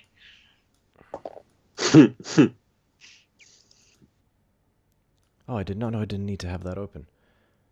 Let me also close that. Sorry, guys. I am just mishandling anything and everything right now. Is it also worth getting, signing into Foundry? Oh, yes, please. Yeah, cool. So, this is what you guys see.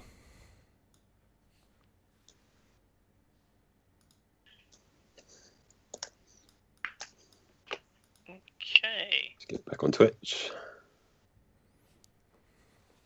Oh, lovely. It's me on a Sunday morning.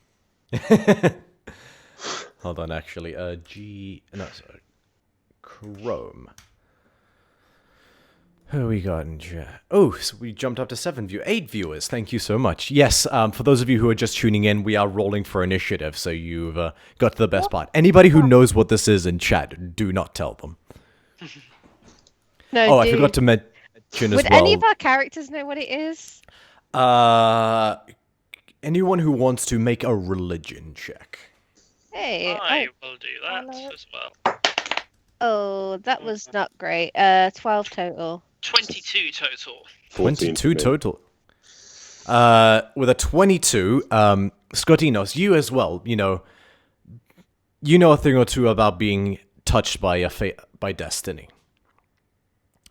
And you know that sometimes those who defy destiny or try to unravel themselves from the threads of fate face dire consequences. They become morphed into these wounds in the fabric of destiny itself. They are more commonly referred to as woe striders.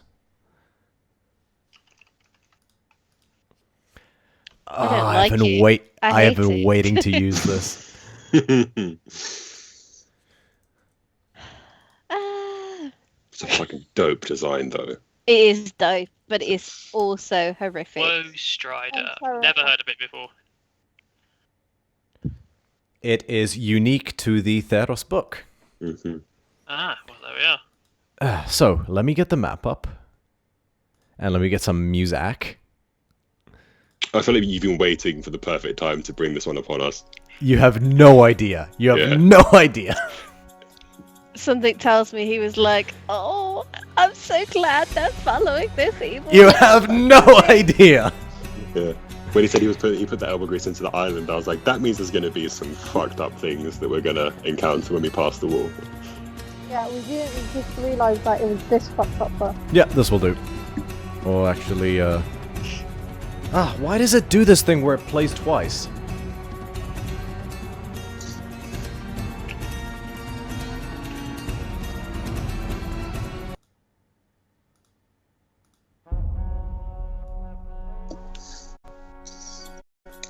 Like, sometimes it'll randomly play twice. I don't know why.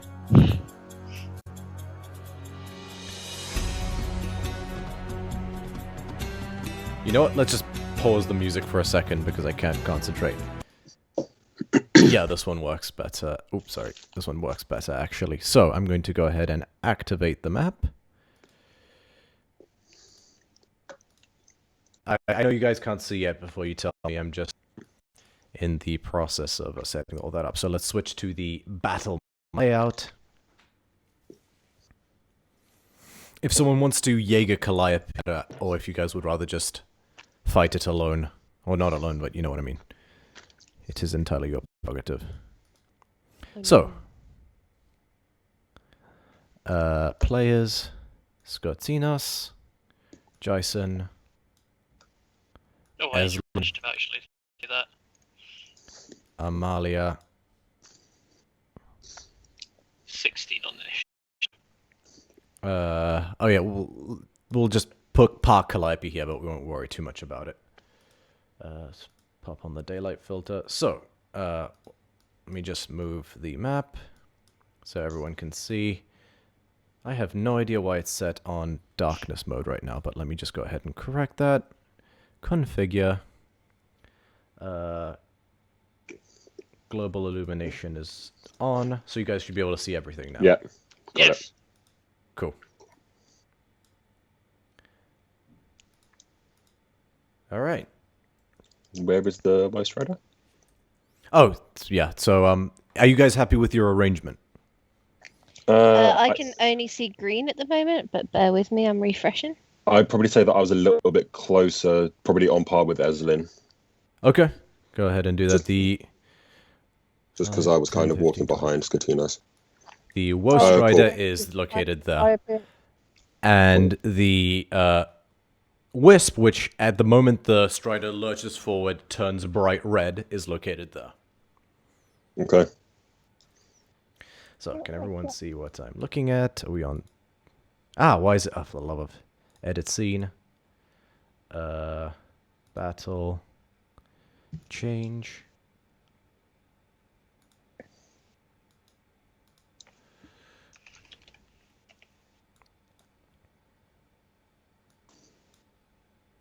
Cool. Now let's get some music in here.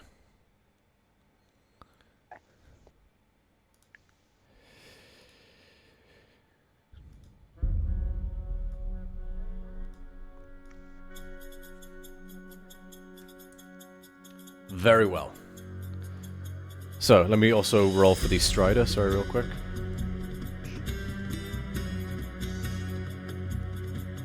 Oh, wrong section.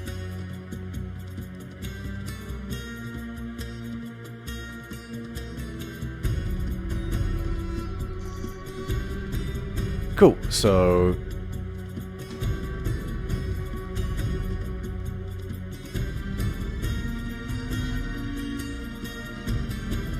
Dope.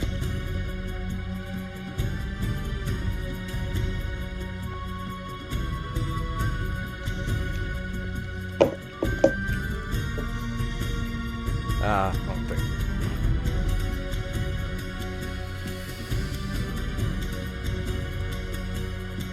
Cool. And the other... Damn. Can everyone hear... Is the music too loud? No, it's all good for me. Cool. To be honest, I'm not listening to it. It is Okay. quite loud in the stream. Ah. In that case, let me just drop it down a notch. Cool.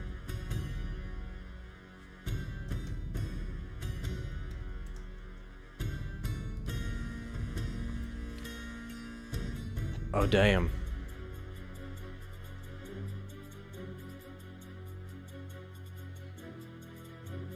Yeah, that's really high.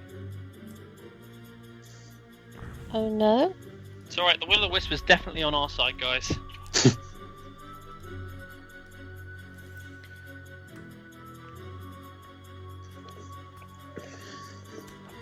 Okay, so 25 to 20. Nope. 20 to 15. 16. 19. Okay.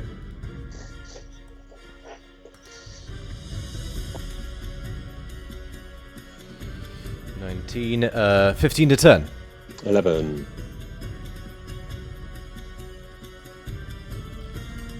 10 to 5. 5 to 1. Ooh, Oh, babe, I'm sorry. Bless you. let's get like that.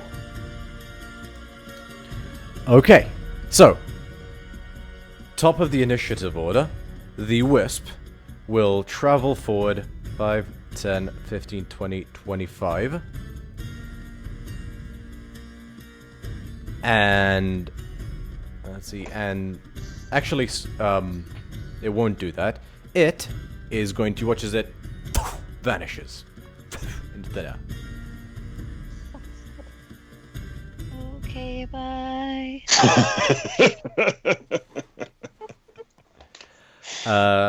Cool, and that will be its turn.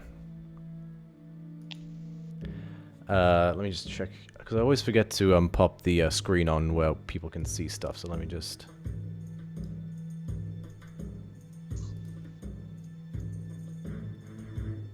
Yeah, that works. So, after the Wisp, the Woe Strider, he just looks at you, Skotinos, and makes this horrific noise, which is a cross between a wounded animal, a wounded man, and like a sink being let out, just...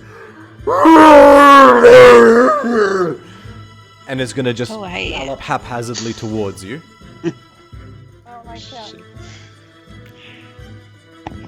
Hello. It's gonna move over here.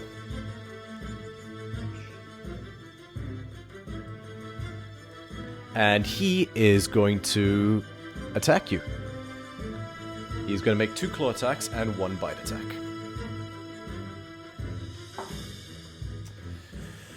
Does a 14 hit? So it normally would. I would like to use my reaction to cast Shield, Sure. giving me a +5 bonus to EC against that attack and the rest of the attacks for this round. Okay. So it kind of like strikes out. I kind of like scratch my heart, my wrist as I build it up to kind of like block the shot, but rather than my hand being the barrier, it's sort of like blood that I kind of like pull from my other forearm, kind of raises itself up in a barrier to kind of intercept it. Very well. You twist your hands into the familiar motion, you carve the blood from your hand, and you flick it out, and the blood splatters wide. No shield materializes, and the claw connects. Oh. Fuck. Okay. Mark off the spell slot, though. Okay. So you take 8 points of slashing damage plus 6 points of psychic damage. Fuck. It's going to do another claw attack against you. Yep.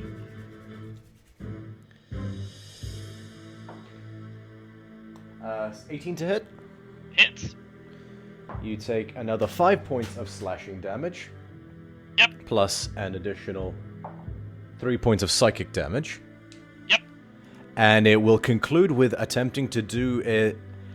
Oh, sorry, just double check. So, and as it does it, you are considered grappled as it's got both of its claws around you. Okay. Oh my god. Oh my god. Which will allow it to do its bite attack.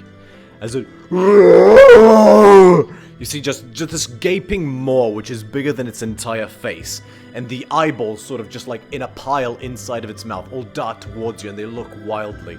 As it just sinks its teeth into your shoulder. Does a...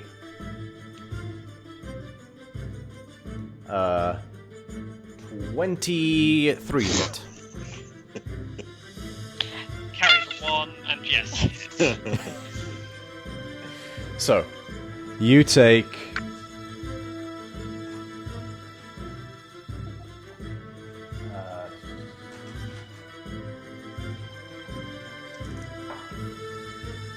Oh. 7 points of piercing damage. Okay. Plus...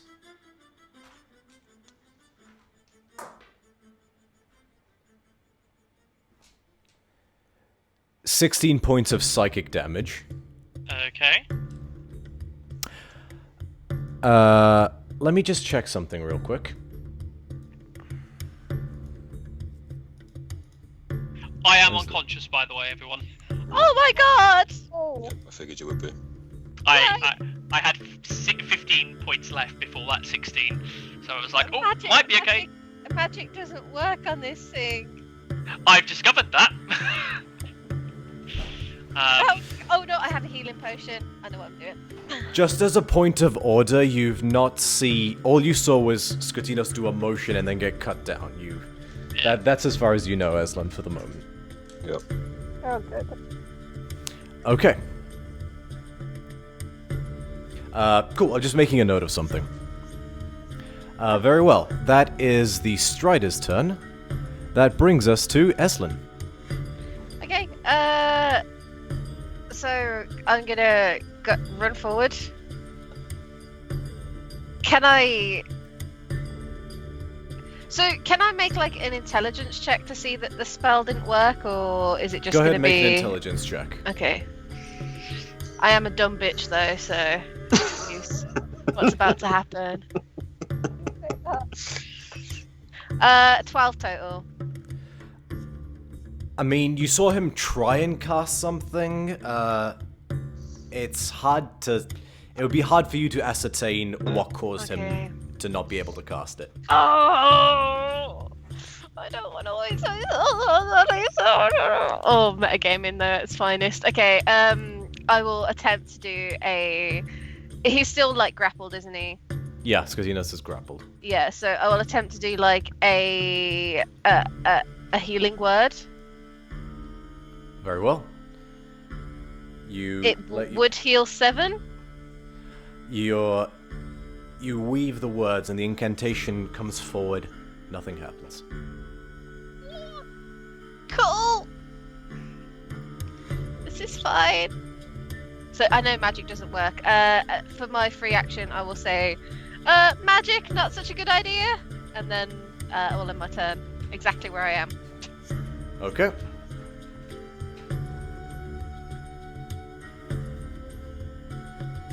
That brings us to Scottinos. Make a death saving throw. Yay! Is there an option to do that in here? I just have to roll a d20. So do normally.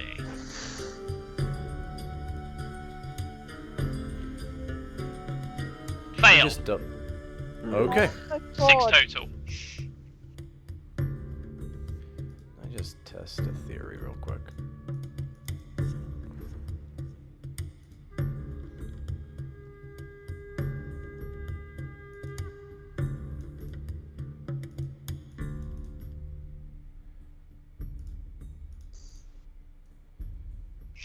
Sorry, bear with you one moment.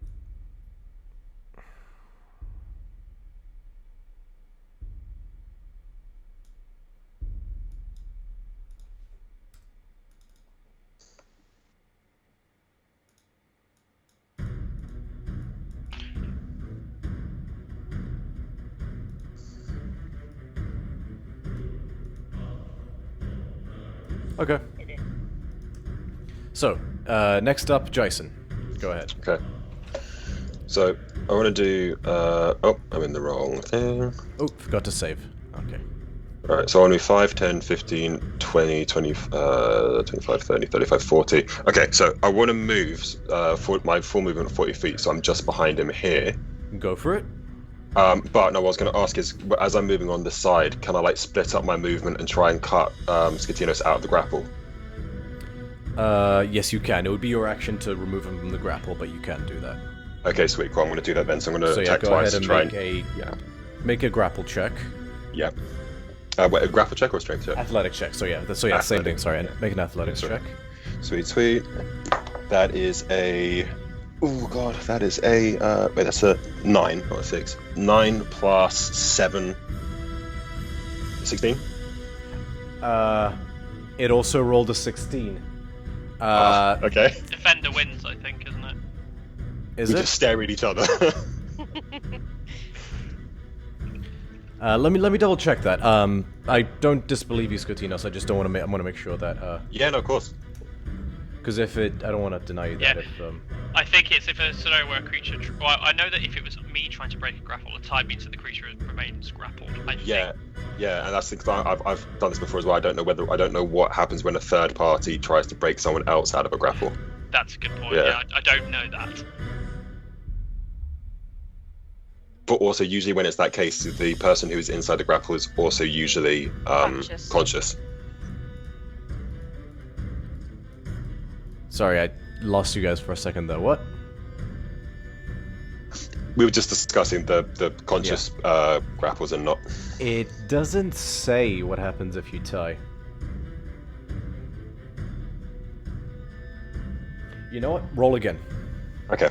I may change the ruling going forward, but for this time I'll just say roll again. Sure. Oh, that's better. That's a 13 plus 7, so modified 20. Yeah, again it says 8, so you grab a hold of it and you pull it. And this thing is strong. It definitely takes a moment for it to let go, but you are stronger. You are Jason. And you pull Scutinos free. And then, can I make my second attack as well? A grapple would be a whole action, I'm afraid.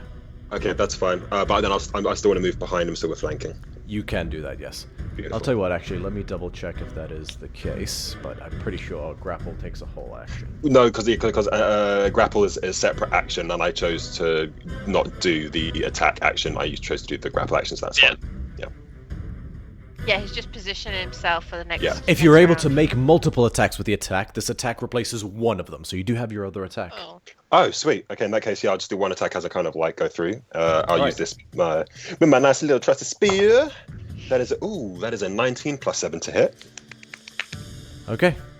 As you swing your no. spear through the air, you do notice that the faint aura of moonlight that it has around the very edge of its blade is not there. Okay. So what did you roll? It was a 19 plus 7. That hits. Go ahead and roll damage. That is a... it's not great. 1, 2, 3, 4, 5, 6. 6 to hit. Sorry, 6 damage.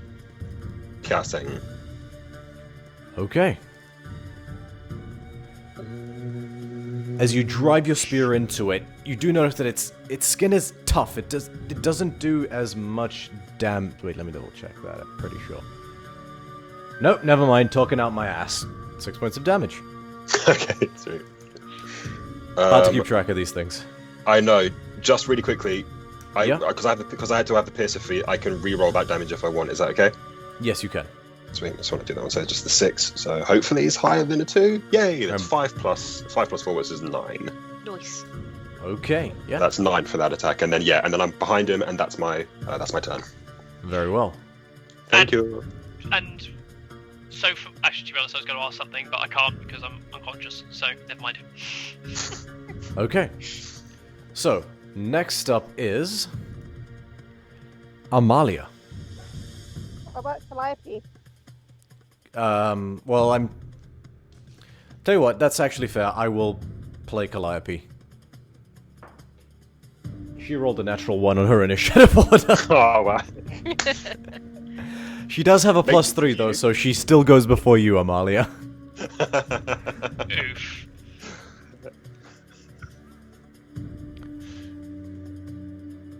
Oh, wrong thing. Cool, so Calliope is gonna 1, 2, 3, move over here. Oh, sorry, I forgot to move. I'm gonna move Scutinos with you. Calliope is gonna 1, 2, 3 here. Yeah, that's probably where she's gonna move.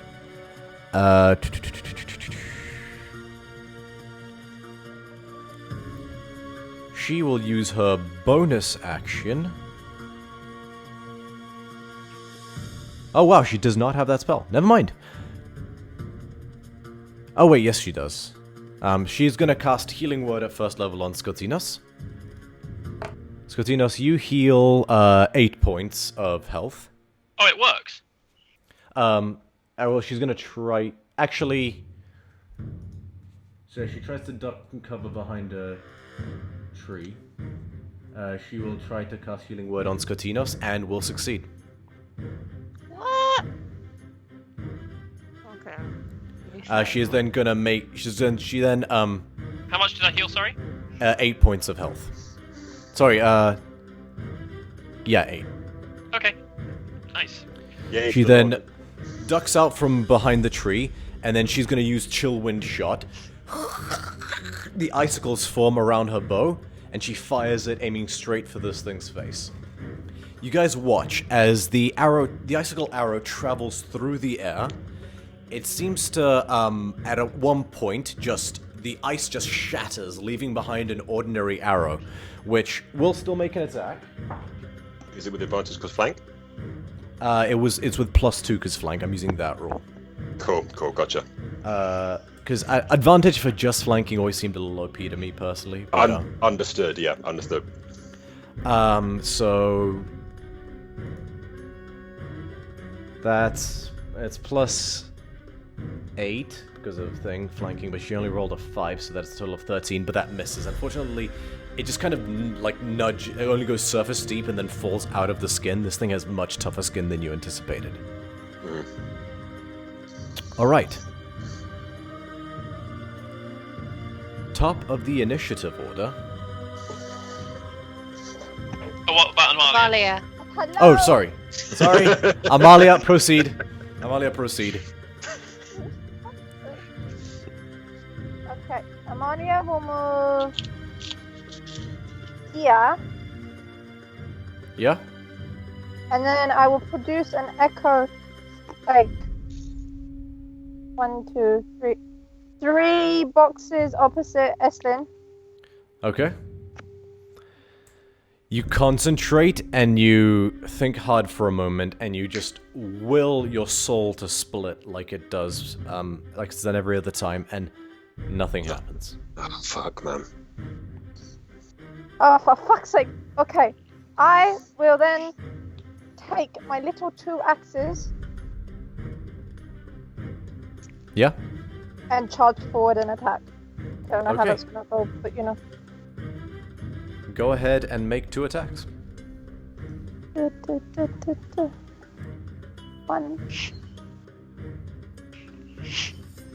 You have to be kidding me. Okay, one of them is a 10.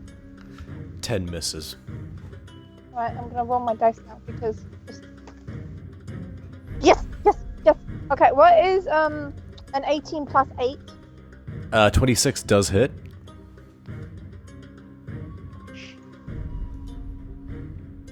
Hit.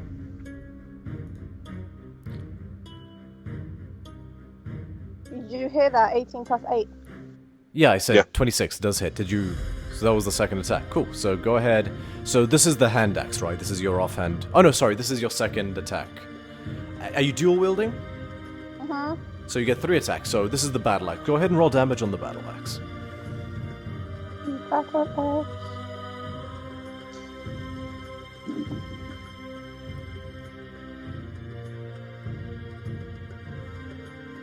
12. Very nice. You swing your traditional Leonin battle axe through the air. The pick-like design just lacerates the side of this creature. As it roars, its roar sounds angry, but at the same time agonized and, like... It's horrifically sad. That's a good thing, right?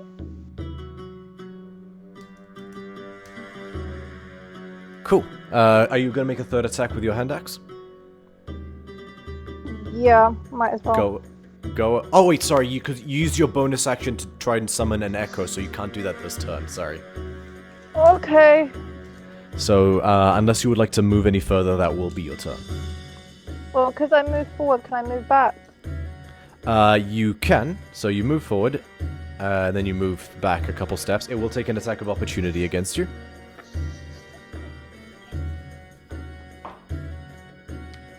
I don't think that hits. 15? No. Yay. Yeah, it just swings its arm out, but you're able to parry it with your armor. Okay. Cool. So top of the initiative order, the Wisp. What can a Wisp do again?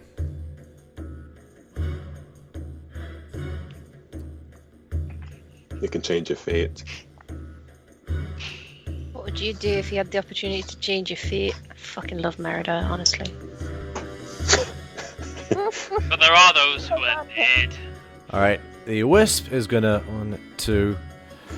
it's gonna make an attack against you, Amalia, with advantage. Appearing in the process, but it was invisible when it made the attack, so it does have advantage.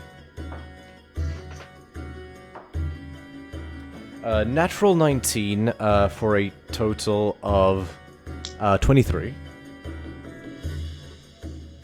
Amalia, you take 9 points of lightning damage. Yo! That's shocking, that is. And then it will... oh. And then it will 5, 10, 15, 20 back here. You may take an attack of opportunity if you like, Amalia. Okay, something happened to my Wait, what the hell? speaker I do not know why that started playing. Sorry, Twitch. Okay, something happened to my speaker / microphone, so I just missed. What happened to me? You can take an attack... So it just attacked you for 9 points of lightning damage. Okay, 9 points. You can, and it's moved away from you. You can take an attack of opportunity if you like. What is it? It's the light. It's the wispy thing, right? Yeah. Yeah, I don't know what I can do to that, so I'm good for now. So you're not gonna... So you're choosing not to take the attack of opportunity. Well, I don't know what to do to it, so you know. You could try and swing at something. Yeah, swing just it. swipe at it. Yeah, you never know till you try. Okay, I'll swing my battle axe. Okay, go ahead and make a single attack roll. 22. 22 just hits. It is a speedy, zippity little fucker, but you're just able to nab it. Go ahead and roll damage. Pretty much. Ah, crap, I need to stop. 9. 9 points of damage. Nice. 9. It's has a sort of ethereal quality to it. Your axe kind of just phases it through it. It looks a bit more like frazzled, like its form is a bit more like disrupted as a result of the attack, but it didn't do nearly as much damage as you thought it did.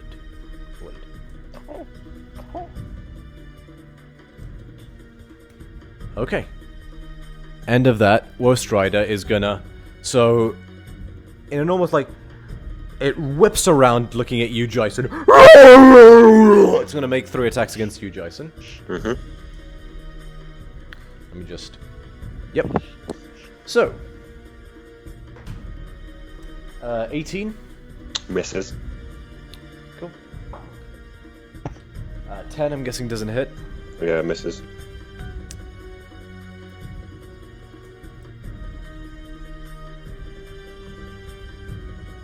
So let me just quickly... Yeah, like that.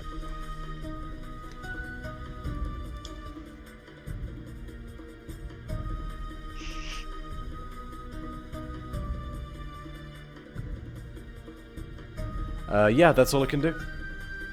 Okay. So that is the end of its turn. And, Esland, it's your turn. Okay,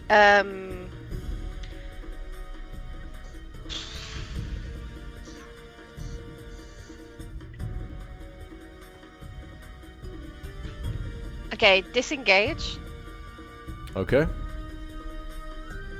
and I'm gonna move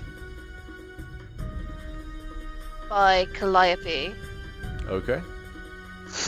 and then I'm gonna try Healing Word for bonus action on Skatinos. Alright. Does it work now I'm next to her? It does not. Ah! Okay. Cool, no spells. Okay, how much movement do I have left? 3, 4. Okay, guess I'm going back. Okay, it's my turn. I have this image of Eslin running up to Calliope going like, I don't know what to do! And then running back away. Yeah, pretty much. To wait. Let me just zoom in a little bit. Yeah, that works. Cool. So, after you, Estlin, it is Skotinos' turn. Okay. Ugh. Fuck. I realizing, because again, from my role of the Woast Rider, do I know enough about how it's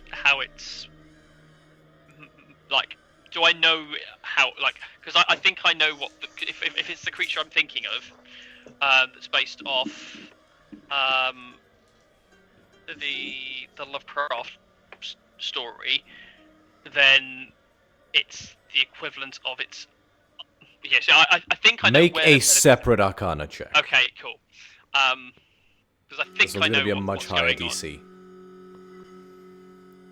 Well, great, it's a 10, so I don't. Sorry. I think without saying OOC, am I kind of working out what's going on? Do you think I'm close? You are definitely aware that your spell did not work. You know Yeah. you did everything right and your spell didn't work for some reason. Okay, cool. Fuck, I need to, yeah, if I don't know what's done it, then that makes things difficult. Did I notice so I didn't notice anything specific about the creature when I cast the spell that made it go off, for example? Alright, so basically, you know what, I know exactly what I'm going to do because I have to really do it anyway. So, I am going to try and cast the cantrip Poison Spray, but I'm focusing on the eyes of the creature in its mouth, and I want to see if it reacts in some way when I cast Poison Spray, or try and cast it. Does that make sense? Yeah. Okay. You twirl your hands, summon the incantation, and at its open mouth, and nothing happens. Did the mouth change or do anything as I was casting? No. Oh, okay, fine. I thought I might have worked out what was going on, but I might be wrong. Never mind. Great. I will instead then cry. I'm gonna move 5, 10, 15.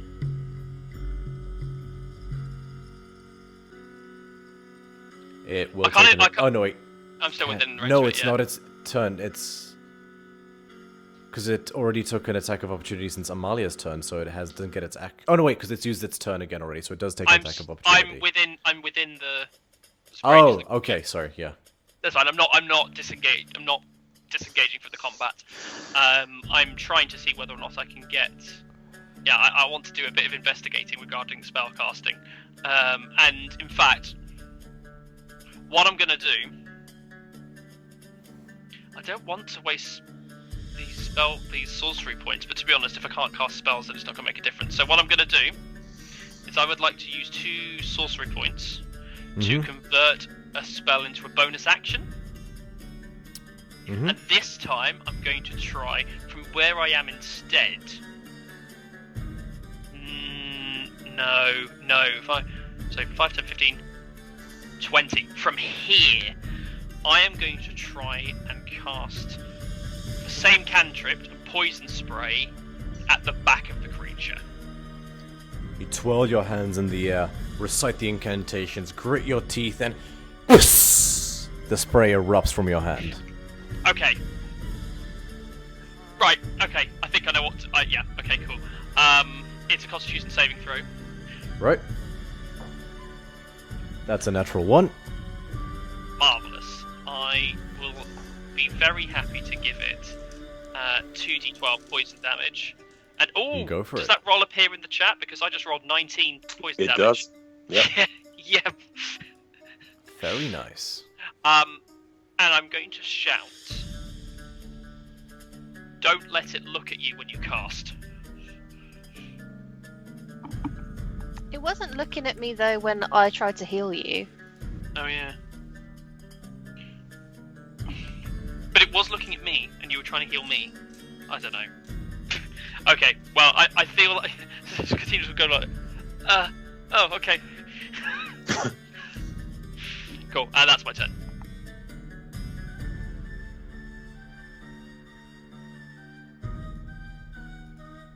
Okay, next up is Jason. Okay. So, I'm actually going to make I'm going to make an unarmed strike towards it first.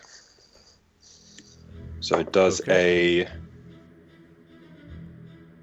19 plus 7 hit. 19 plus 7 does hit. Let me think about that. Well, because the wisp is really high, so I didn't know if this is going to be super high too. Okay. Right. Okay. So that's 5 bludgeoning damage for the unarmed hit. But as a bonus action, I'd like to try and use grappling strike. Do you have the Tavern Brawler feat? No, it's a maneuver. So it's one of the 3 maneuvers that I have. Ah, right, yes. Cool, so what does that involve? Immediately after you hit a creature with a melee attack on your turn, you can expend 1 superior die and try to grapple the target as a bonus action. Add the superior die to your strength check. Okay. So that's going to be... so I think the die is a d8. So yeah, so that's going to be... Sweet. So I'm going to make a athletics check plus the d8. Cool. That is... Oh, that's a natural 20 plus 7. Yeah, it rolled really well, but not that well. Okay, sweet, cool. So that is going to be grappled. And I'm going off of what Skitinos just said, so I'm going to try and grapple it so its head is not facing, or it can't move its head, like, around and stuff. Oh. Okay. I think I'm onto something. I think you might be too. I'm not entirely sure, but I think you might be. Wait, it's like a beholder, isn't it? I'm thinking like a beholder. You guys aren't having this conversation. Sorry. Alright, Calliope, on Calliope's turn, she, just wide-eyed seeing this thing, she's gonna just impulsively...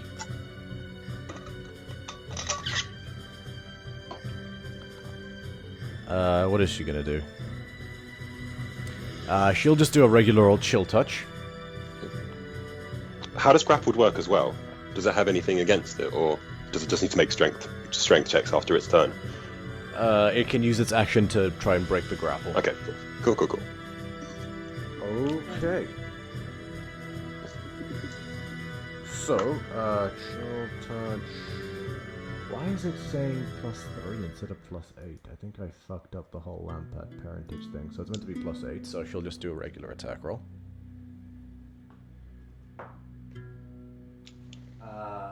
So she rolled a 15 plus 8, 23, that is going to hit. Good girl. Why does her magic work? Why does So it? as she weaves the spell, it just sort of... the sickly hand comes out of her hand in a line and just travels and hits this thing, grasping its shoulder.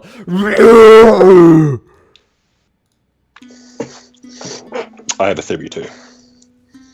But we shall see if my theory is correct. I'm confused about you guys' theories right now. So 8 total.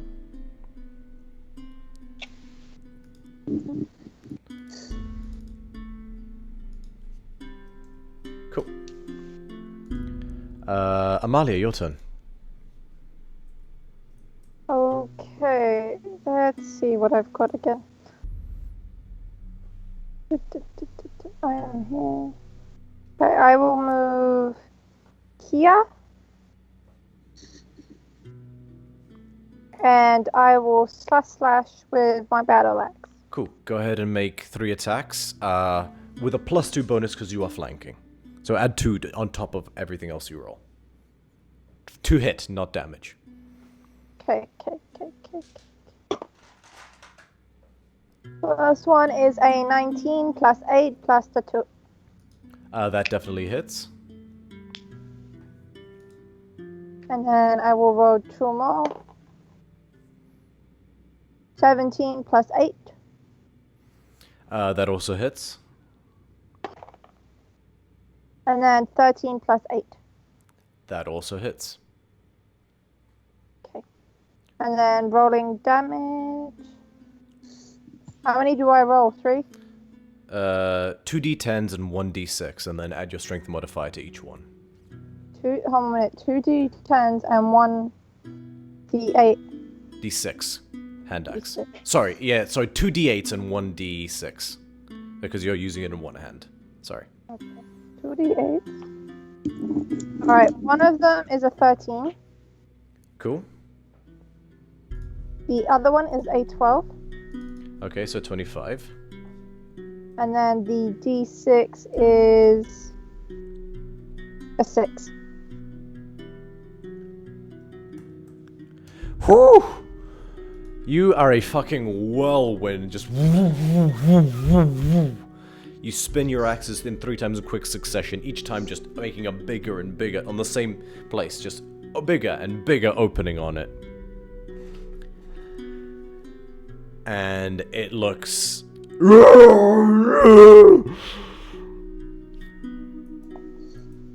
You hear in your mind just pulsating, almost so much it gives you a headache. Right, you! Oh, okay. I hear that loud and clear. And then I will step back to where I was. Cool. Sorry, was that just in Amalia's mind, or was that... Could we all hear It was that? just in Amalia's mind. Okay, cool. It'll take an attack of opportunity against you, Amalia. Of course it will. Modified 20 to hit. Yes. Okay. Can it make an attack if it's grappled? Yeah, it's just his movement speed is reduced to 0.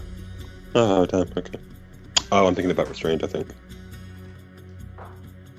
Okay, so you take 2 points of slashing damage and 2 points of psychic damage. Alright, top of the initiative order. The Wisp is going to 5, 10, 15, 20, 25, 30, 35, 40, 45, 50, and is going to make an attack against you, Jason. Okay, sure. Natural 20. Yeah, that hits. Oh boy. Yep.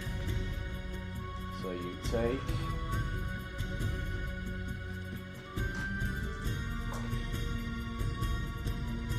$18 points of lightning damage as it hits you in the back. Okay. Oh no. Should I make another strength check to see if I can hold the grapple? It's not concentration, I don't think. No, oh, that's why it's not an official rule, but some people remember it, so I'm just making the assumptions. If anything, That's okay. surely if you're electrocuted, you contract, so your grip gets tighter. yeah, just We'll save that for this time around, just because I don't want to think about that too much. But yeah, Oh, let's yeah, not worry yeah. about that, at least for this time. Cool. Just Wolfstrider's off. turn again.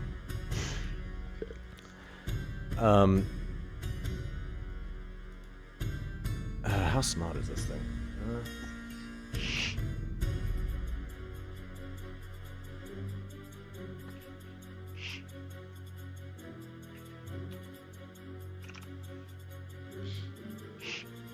It If is it targets going me with to... its like anti-magic, I'm gonna Well, piss. it's grappled and it's not going to bother trying to waste its action, so it's just going to make 3 attacks against you, Jason.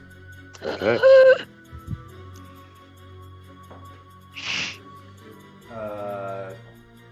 25 to hit. 25 definitely hits.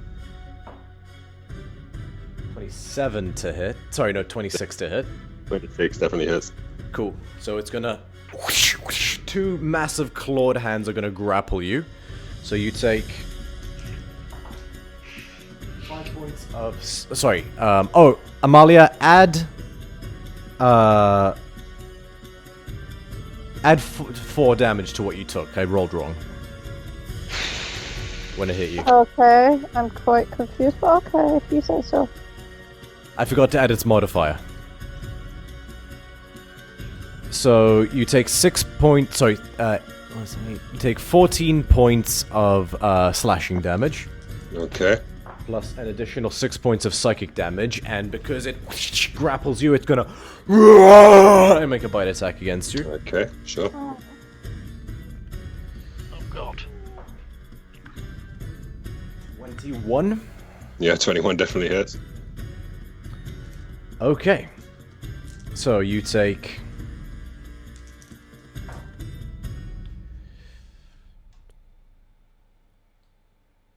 eight points of piercing damage. Okay.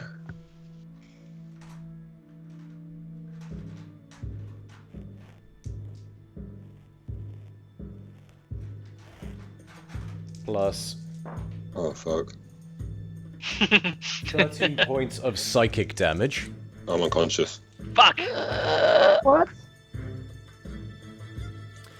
And as you go down, Jason, this thing is gonna turn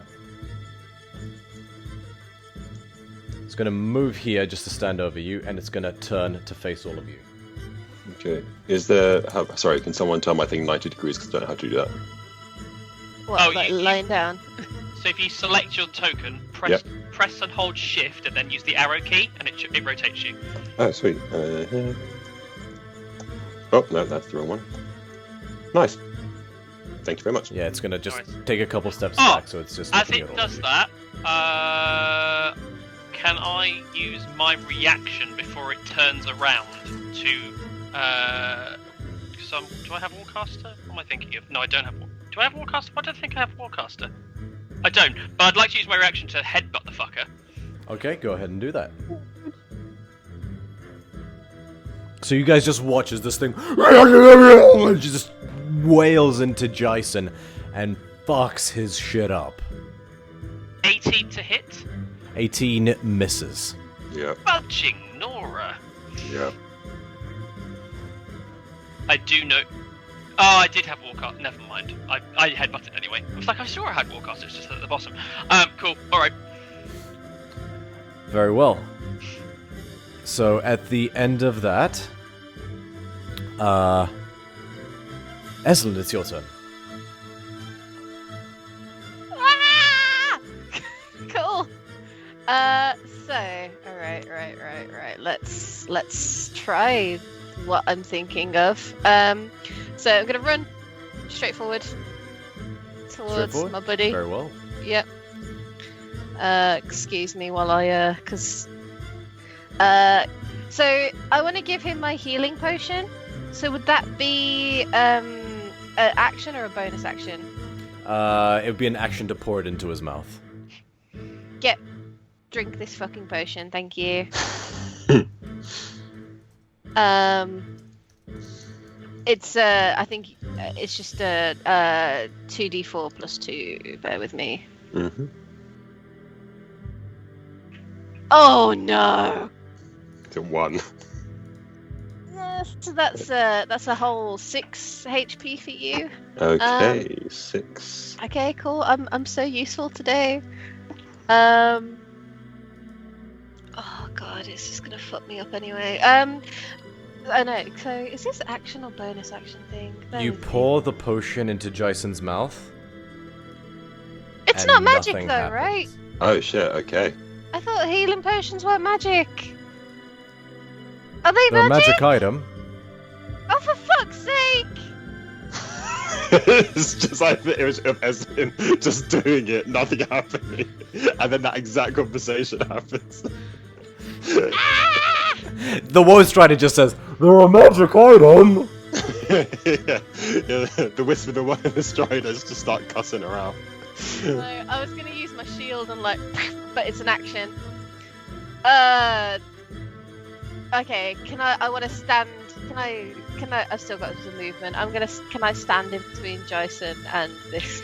No, Oh, Oh no, why? Yes, you can. Ah, fuck. I'll end my turn. Okay. Scotinos, it's your turn.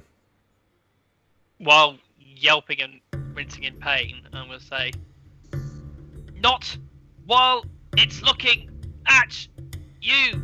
God damn it. God damn it, rather. Fuck, I can't even cast my blood spell now because Eslen's in the range.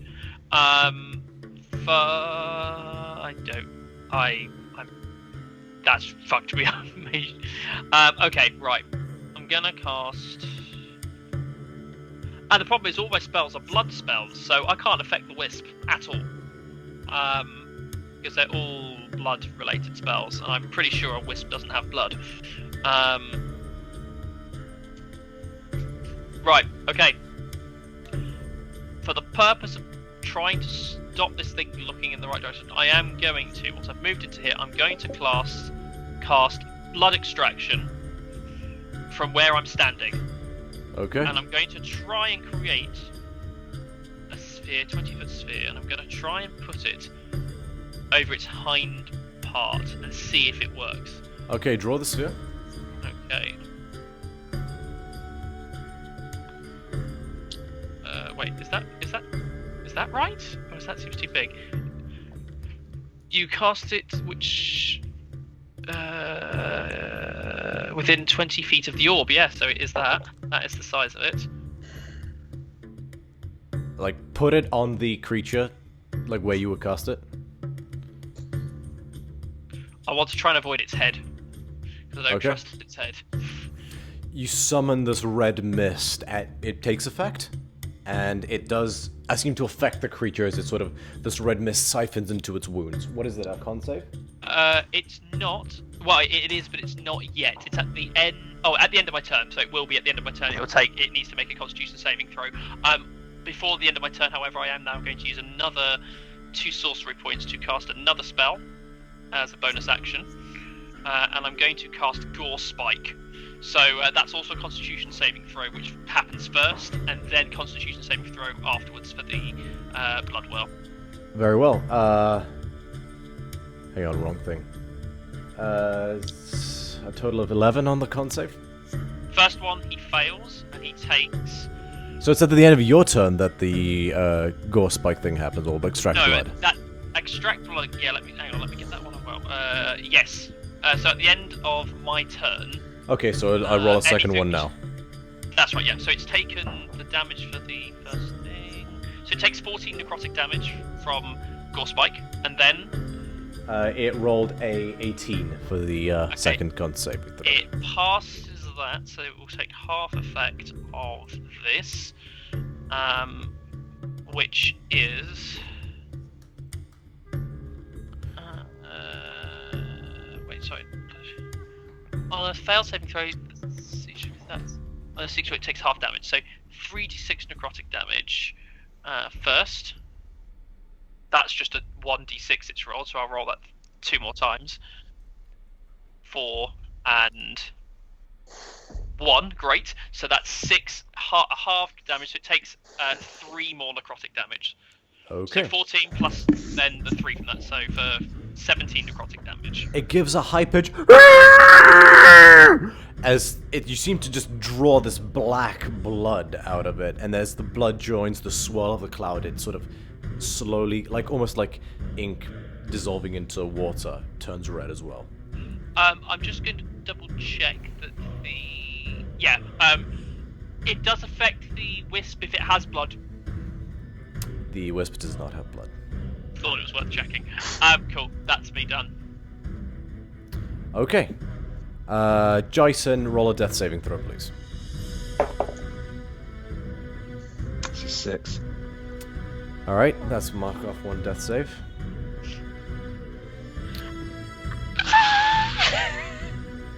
Calliope is gonna see this and she's gonna freak out. She's gonna hear what you said, Skatinos, and she's gonna move over here. Oh, sorry, I forgot where she was. So she was here, so 5, 10, 15, 20, 25, 30. And,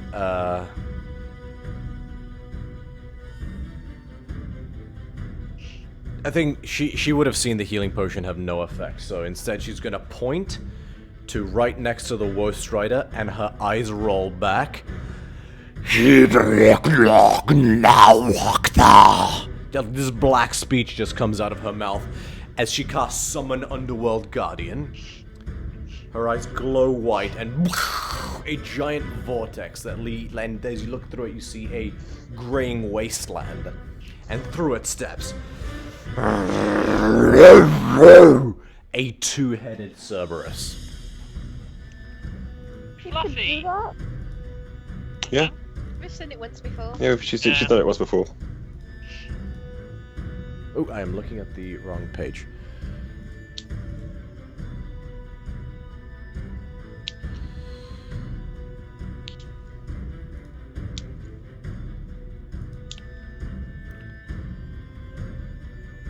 Oh shit, where is it?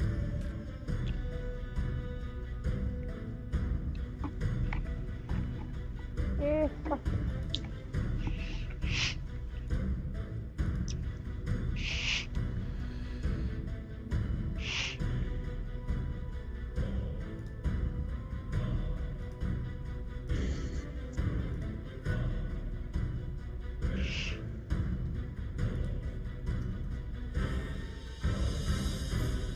Oh, I don't think I had it prepared.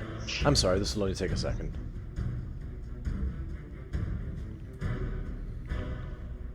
I'm just gonna use a tile because it's easier.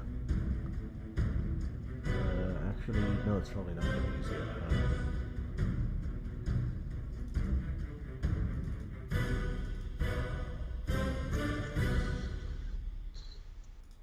Apologies, y'all. Please stand by.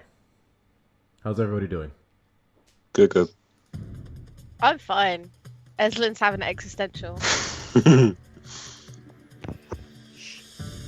Yeah, I'm fine. Dyson doesn't look too great.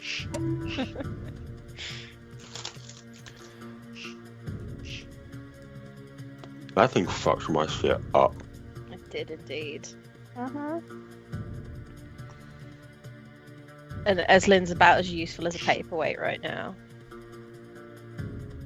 It's fine. You give me a plus AC of 2. Operation Human Shield is in effect. Yeah, literally.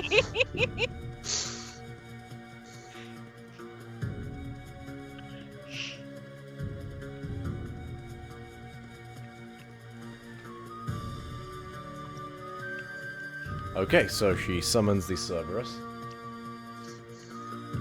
And if I remember the wording of the spell how I wrote it, I believe it goes in the initiative order after her. Wait, I better mark that spell slot off. So just before Amalia. Yeah. Oh wait, so she hasn't had a long rest yet, so let me go ahead and do that for her. So that means to mark that off, and yeah, killing shot and healing word.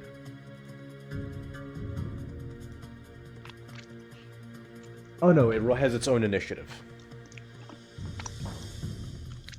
So it rolled a, oh god, this is so much to keep track of. Two-headed Cerberus. So it rolled a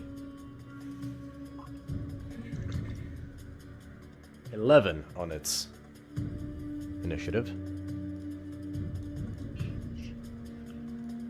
Update combatant. Okay, so it'll go when it goes. But it's still like... Cool. Amalia, your turn. 1, 2, 3, 4, 5 times. I will move. Yeah. Wait, no, Eslin's in front of it. Can I move here? Yes, you can. Like here. 1 second. Yes, you can. Okay, move here. For some reason, I don't know why she wants to, but she wants to attack it. And as she's like Attacking what, sorry? the little, the like Okay, you're gonna have to get scary- one thing closer. Okay, I'll come here. You're attacking the wisp, right? Nope. Oh, you can't reach it from there. You'll have to get one more closer still. Okay, can I come here? You can, yes. Ooh. Would Oh. she not take damage though? At the end of my next turn, she'll have to make a Constitution saving throw. Yes. My magic doesn't work and we have no fucking healing, so please don't make any damage! Okay, who's going You can Actually, see wait, there's an enormous red orb that is siphoning blood off things nearby it. Can I come here instead? Because of the blood and stuff. How much How movement much did you movement originally... do you have? Well, I was here. Okay, so 5, 10, 50, 20... Yeah, you're fine. Yeah, you can go there. Okay, come here, and then just before I attack it, and go slashy, slashy, slashy, close my eyes and slashy, slashy, slash it. Okay, make 3 attacks with disadvantage. 1 minute. I need to figure out how to do that first. Just roll twice and pick the lower number. 18. At disadvantage? Disadvantage? Oh wait, 18 total? No, no. So the 12, which is the lower number, would still be +8. So that's technically a modified 20. Modified 20 hits. And then roll damage. Yep.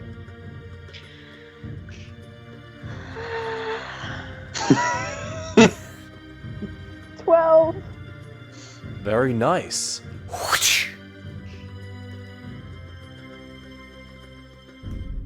This thing's starting to look quite hurt. A couple of the eyes have just fallen out of its mouth and are just still swiveling around on the ground.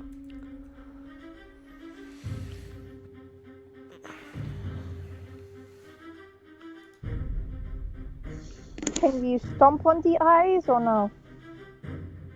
You can if you want. Okay, I would like to stomp on the eyes. That's They one of might be your attacks. valuable. Yeah, probably. But Kitty's playing. That's an attack. Also, no metagaming.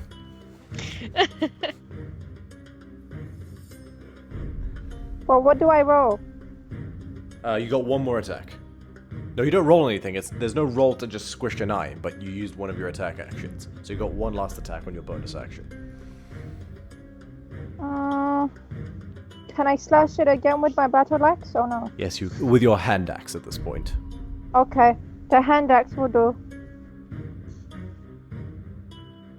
That is a 23. Hits. And then the damage is a 7. Very well. Whoosh! Another strike. Okay, I'm good. Okay, top of the initiative order, you watch as the Will-O-Wisp turns red and slowly hovers lower over Jason. Jason, I need you to make a Constitution fuck. saving throw. Oh fuck, I forgot about this. Yeah, con save. Okay, got a +5, so come on, here we go. 7, 8, 9, 10, 11, 12. That succeeds. Oh, Jesus watch as fucking it- Christ. It seems to hover over Jason and start to hover. It like you see this breath seem to be drawn out of him. Is But it a fucking dementor? But sort of It's on so instinct. On instinct in his unconsciousness, he grits his teeth and he sort of draws it back into himself and he resists the Will-O-Wisp's advances. What do we say to the god of death? Not today! I was nervous then. Yeah. That would have killed you. Yeah. Yep.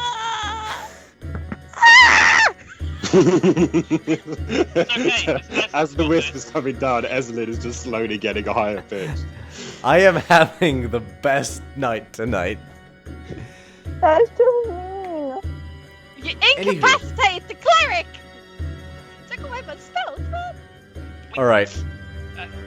So, after that, the Woe Strider, it's gonna spin around once wildly, and as it does so, Skatinos, you see a perfect cone dispel through your, cloud. Does it remain once he So, no, like, as soon as its head turns past it, it's gone, but with its head in perfect unison, you see a cone. I'll tell you what, at its peak, this is what it looks like.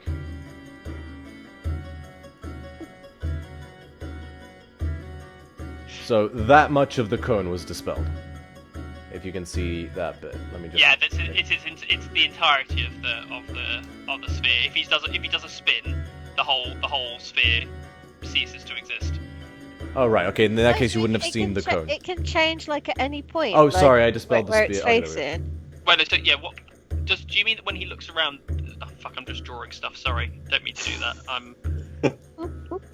Right. There you go. Okay, you're not necessarily sure what this thing's stat block is. For flavor and sort of as a kind of like a little hint, I'm telling you that you saw a cone as it sort of wiped out this thing out of existence momentarily. Momentarily, but then it came back. Yes. Also, as soon as it Okay. looks away, Jason, the health potion that is coursing through your veins takes effect, and you can go ahead and... How much did you heal when it happened? How much did you roll this? Those health points take into effect now. Right. Yeah. Okay. I know what's going on now. Okay. Nice. Okay. Alright. I was so close to getting it, and now I know. Okay. Okay, it's gonna make 3 attacks against you, Amalia, because you're the one who's been hurting it. For fuck's sake. I'm right in front of Modified 20. Yes. Another modified 20. For fuck's sake. So you take...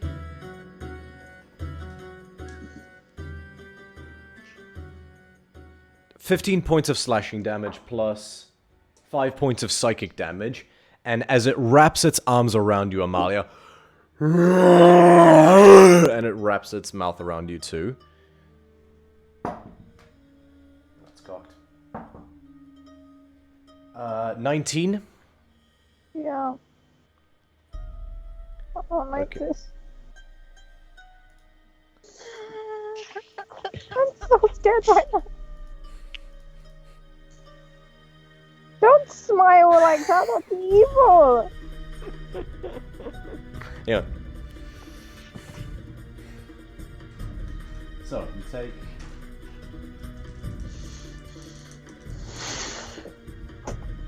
That's terrible. 11 points of piercing damage. Plus... 19 points of psychic damage. I'm gone.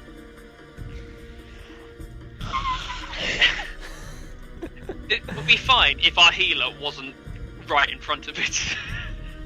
I'm actually like gone right. Look, if I wasn't stood right in front of it, the only person that would be there would be Jason. Marley could have run there. Anyone could have run there, but the healer. Sorry, I was just checking something. I'm also the second tankiest as well, I so mean, that was that's my also logic. fair. That is also fair.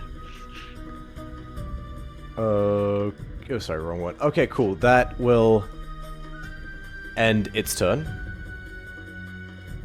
What's called? Does it end its turn? Yes, Eslin, your turn. Right, okay. So Jason's sort of alive now, right? Yeah, sorry, I should probably change that. Okay, cool. So Amalia's sort of not alive. Right, so a cone, right out of its fucking face. So which way is it facing at the present? It is facing down. I'll tell you what. Make an insight check. I'm gonna roll trash, I can tell. Yep. With a +4, that's a whole 10. So Oh, the dice have not been with us today. I will give you. You can inchew about that much cone based off of. Right, okay. Let's have a look with my eyeballs. Right, okay. So I'm just gonna. Oh no, I'm still in range. There should be fine. Right, okay, cool. No, but if I heal Amalia, that's not gonna fucking work either. You are possibly in. I think you're in. I don't. Are you in range? Oh no, that's what the red squares mean. So no, you aren't affected by me there. Okay. I'm gonna try and blast it to fucking smithereens. So that would affect Jason. Are you standing on the wisp? She's on the wisp. It's fine. I'm gonna say you can do that because it's a small thing and you can occupy the It's same like- space. Ah, yeah, Like, good point. what is stronger? Is my dispel magic? Would that work? Like, would I know if that would work? Would it Go ahead stop- and make an intelligence check. I'm a dumb person in game and IRL. That's 5. You have What? no idea. Right, fuck it. Right, okay, let's go. No, call lightning won't work. No, I will cast. No, what will I? Yeah, I'll cast call lightning over where Scotinos' thing is, because that will get it. Very And well. then I'm gonna use my channel divinity to do all the fucking stuff and give it 30 lightning damage if it works, of course. Because do you know what? I'm probably supposed to. The rolling thunder as the clouds begin to gather. and you bring down a streak of lightning which screams towards this creature. It does connect. What is that, a con save? No. Sorry, yeah, dex save, sorry. Forgive me. Yeah, no, so yeah, you're right. I made that. Oh. Okay, so it rolled a total of Please be maths.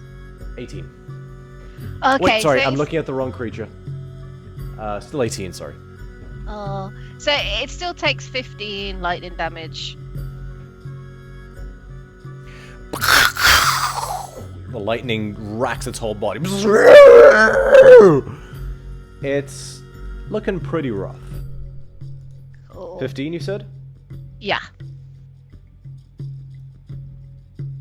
And then I just maintain concentration and call lightning. I don't think I have any bonus things I can do because I've used my spells. No. Okay. 10.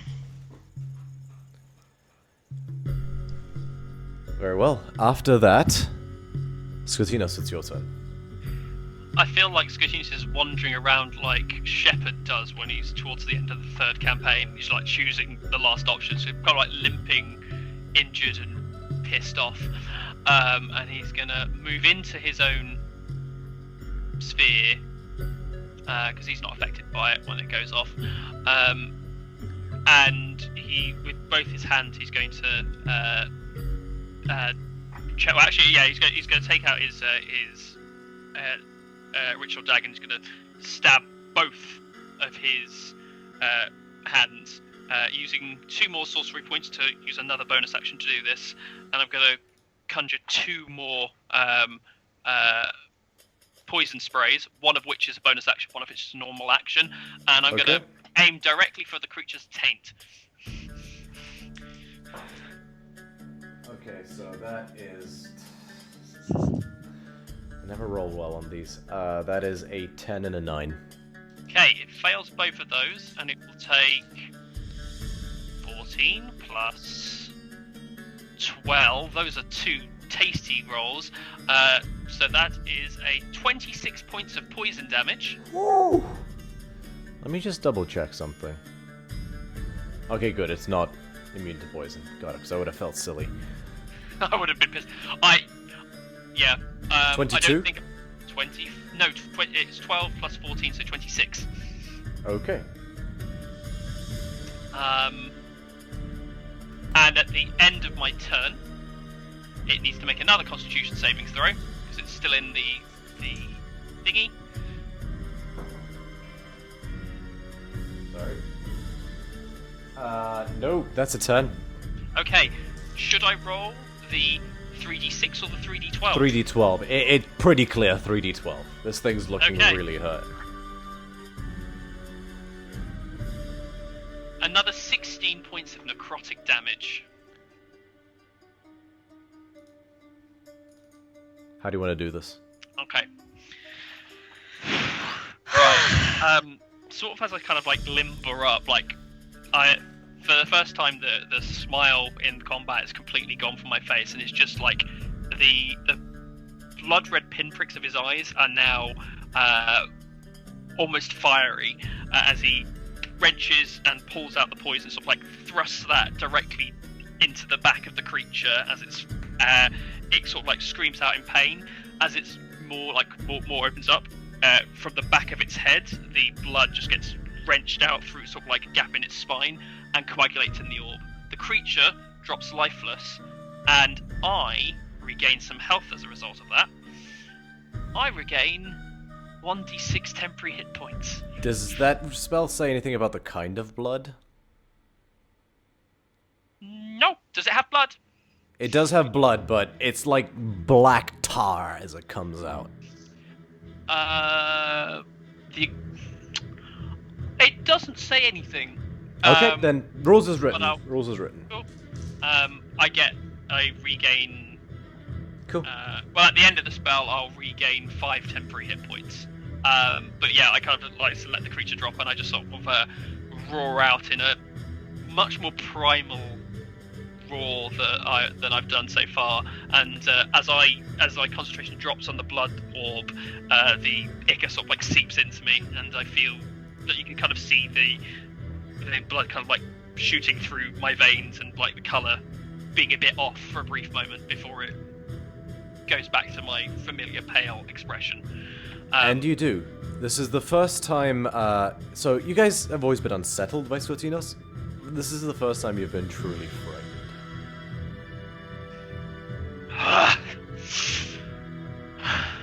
And as the thing gets... My gaze slowly turns towards the fucking wisp. And as the thing gets drained, it releases a horrible... before it collapses. Alright. It's the Cerberus's turn, and Calliope's gonna yell... Oh, sorry, let me just kill him real quick.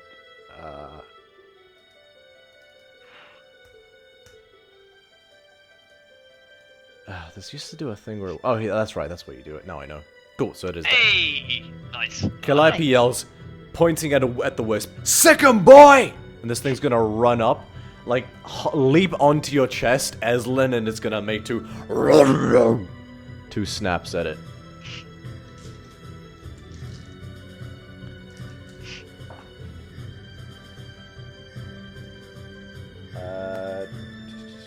Yeah. 15. 18, swing and a miss for both. This thing is... You swear you almost hear it giggle.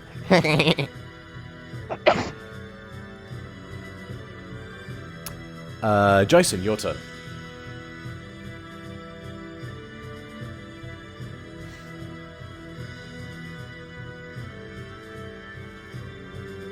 Jason? You're muted, mate. Sorry, I forgot I was muted. Amalia is still down, right? Yes. Yeah. Okay. Fortunately, due to her shite initiative roll, you guys have plenty of time to get to her. Yeah. Okay. Yeah, I'm just gonna try and make an attack towards the Will-O-Wisp. Oh, but Eslin is literally right there. It's fine. Okay. Yeah, I'll make 2 attacks towards the Will-O-Wisp. Cool. Just don't roll super shit and you won't hit Eslin.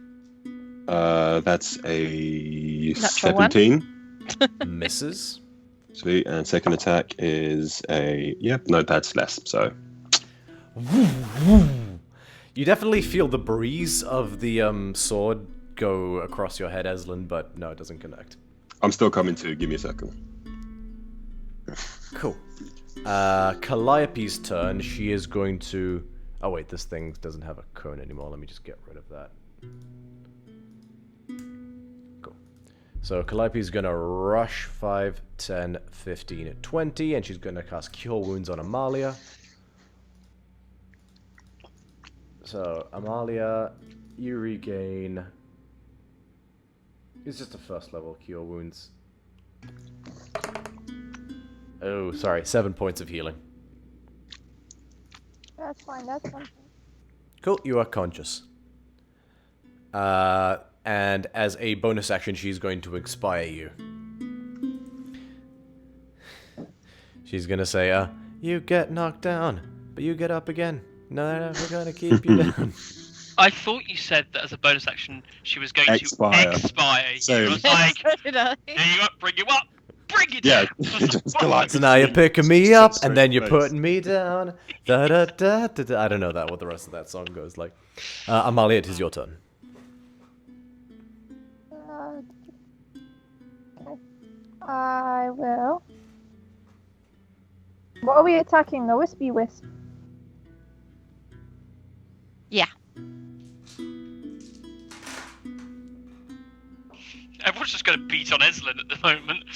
It's We're trying fine. to Don't worry about it. Fan away a wasp away from someone's face. Yeah, can I like flick it so like it moves away from Iska? You can try to take the shove action. Go ahead and make a athletics check. Oh, great shout. Athletics. Oh, that's okay. I'm good at that. Okay. Cool. 19. That's good, right? Sorry, 1 second. I'm just looking at its skills.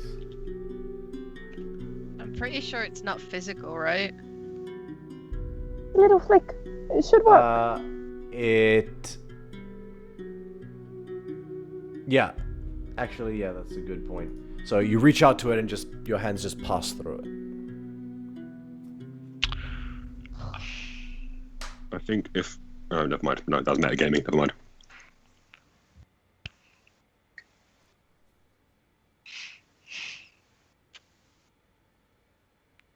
Okay, anything else, Amalia? No, because I don't want to hit Estlin, so no. You'll be Okay. fine. I'll be fine. Well, you can't I'm attack because tanky. you've taken the shove action on your turn. No, I'm good. Okay. So, on its turn, the wisp vanishes. Yeah, of course it does. I'm just gonna move. Oh wait, no, I'm clicking the right thing. Yeah, vanishes. And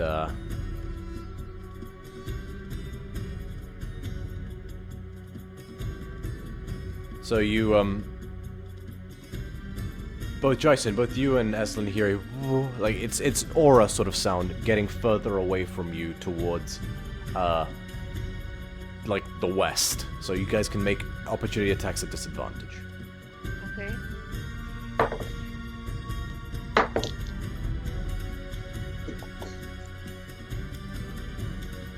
Uh, Nah, 13 ain't gonna do it, is it? so opportunity attacks at disadvantage. Yes. Yeah. Well, I had a 14 plus 7, which is a 21. 21. 21 just misses. Oh, Bastard wisp. Bastard wisp. Yeah, so I was going to say like 22 Oh, maybe. actually, if I've still got concentration on Core Lightning, could I use that instead? Or is it Do you only have melee? Warcaster? No.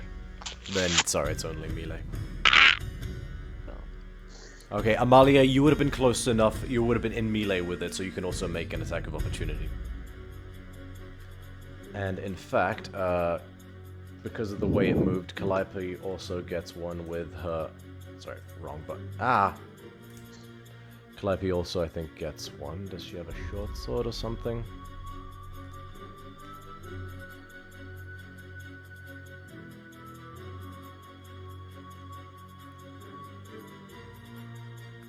Nope, she'll have to just do her best at doing it with a natural 20. She'll need 2 natural 20s, so she's got to use the war pick.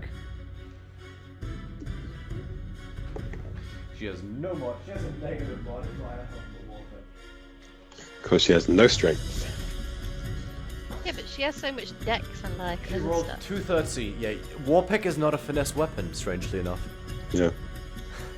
So, 213s, no, Calliope misses.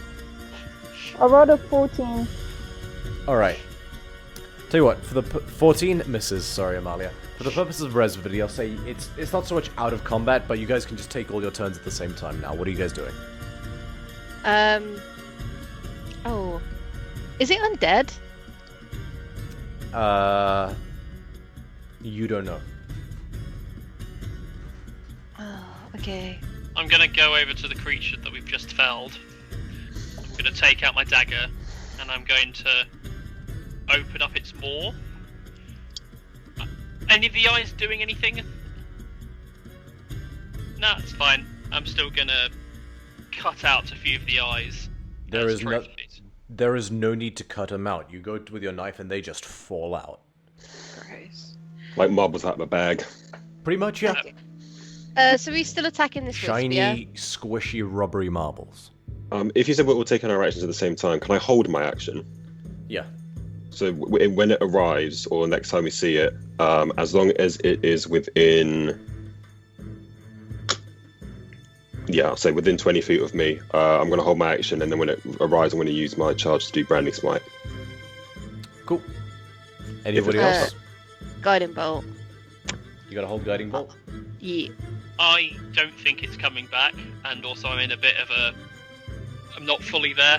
I'm focusing on taking Ooh, some maybe trophies I from this creature. Maybe I should lure it back with Feign Undead. No, Feign Dead. Feign Pretend to be dead. I don't think I've got it prepared anyway. No, I don't. I'm done. Cool. Amalia, are you doing anything? Calliope's gonna knock an arrow and just hold that. Maybe have my little axe and my great axe up, like ready to like push down when it comes Cool. back. So you're holding the attack action. Okay, cool, easy enough. Bear in mind, just for your reference as well, You can't hold your bonus action as an attack action, so there wouldn't be any point holding your hand axe in your offhand. You could hold the battle axe in two hands and get more damage, more bang for your buck, because you can only make those two attacks if you hold your action. Okay, holding the axe up like this. Cool. Drop the axe and hold it. 30 seconds pass. Yeah, it's fucked Minute up. passes. 2 minutes pass. Okay. By that time, I will have taken a couple of vials of this creature's blood. Cool. Go ahead and make a survival check for that. Let me just turn off the music then. That is a total for 23. 23. Nice. Cool. So for all that, I'll say you managed to make off with 4 vials of Worst Rider blood. The eyes were scoopable, so you've got a dozen and a half Worst Rider eyes. Alright, seeing that then, now the thing's gone, I'm gonna do mass healing word over everybody. The light blue light radiates out of Eslin and courses out of her like flowing water and washes all over you guys, and you guys heal for the appropriate Trash amount. roll, 5. It's not Thank your day you. for rolls. Thank you, Eslin. Calliope didn't take any damage, To so... be fair, like last week I was so fucking good, so to be fair, it's okay to be bad this week. It's okay. 5 is better than nothing. Yeah, no. Alright. Alrighty. What are you guys doing? Is there anything we can loot? I think Go we've got ahead and everything make an needed from- investigation check. Oh, maybe not. Oh. 15! Hey! This thing isn't wearing a scrap of cloth on it or anything like that. You comb over it very delicately and you find nothing except more opportunities to be grossed out. Oh, cool. Nice. Okay. Guess I'll go home then. I let the creatures, after I've kind of like drained its blood, and I've actually, how I've drained the blood, I've actually taken a vial of blood from inside its maw, and I've sort of like drained it from sort of like an artery down its throat for one of the vials, and I let the creature's head drop, and I go, right, now it's not attacking us. I think I know what that was. And I think I know why magic didn't work for it.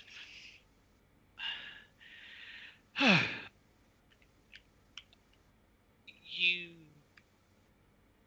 all have your faiths and your gods, goddesses, you know, those that you believe in, set you on a path for what you'll do.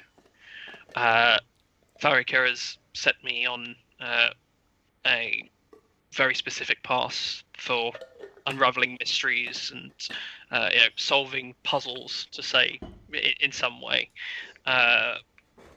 Everyone has their path, the calling, their fate, their that which they're destined to do by the gods, by the are you familiar with like the weave, like how everything kind of puts itself together? That creature was something that tried to go against its destiny and tried to go against the weave, or where it was going to exist in the weave of the universe. I don't know why it turns into that, but I can only imagine it's some form of punishment for not fulfilling your destiny. But given that I've heard some magic users refer to magic as like manipulating the weave and all that, it would make sense that if it's something that's gone against destiny, that those kind of things can't work on it. Whatever it is, it's better dead. So, say for example, we were to. That could be. Yeah. It's a good warning, isn't it? He says, and a bit of a grin comes back to his face. This is sad. Is Well- it a curse? No, it's a punishment.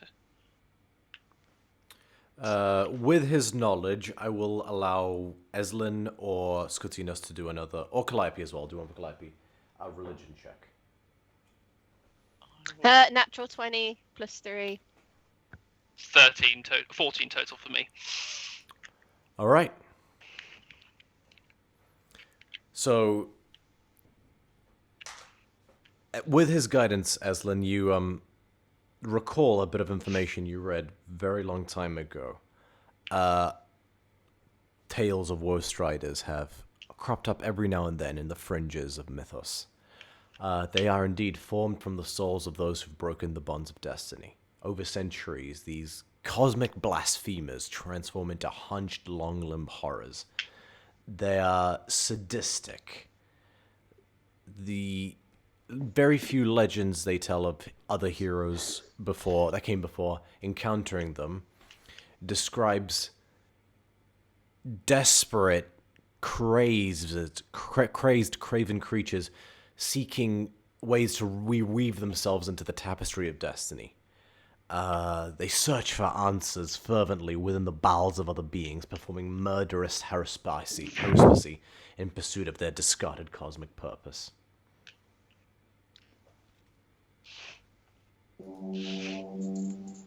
Let's not be them. Let's be better. I'll say as well, just because you rolled that high, actually, Scutinos, if you want to specifically, just because you're taking sort of the lead on this, you can roll one additional Arcana check. Oh, thank you. To glean It's one not other- high. It's not high, I'm afraid. It's a total of 10. Sorry, never mind. Yeah, I'm just wondering if I could have done like remove curse and it just would have been like a person again, like, yo.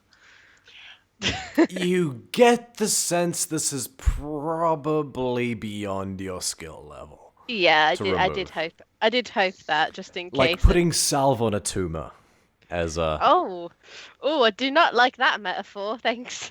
That's not even mine, it's from The Witcher show.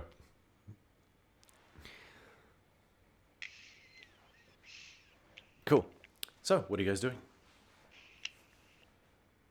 Is anybody else very, very injured? Yes. Okay, line them up.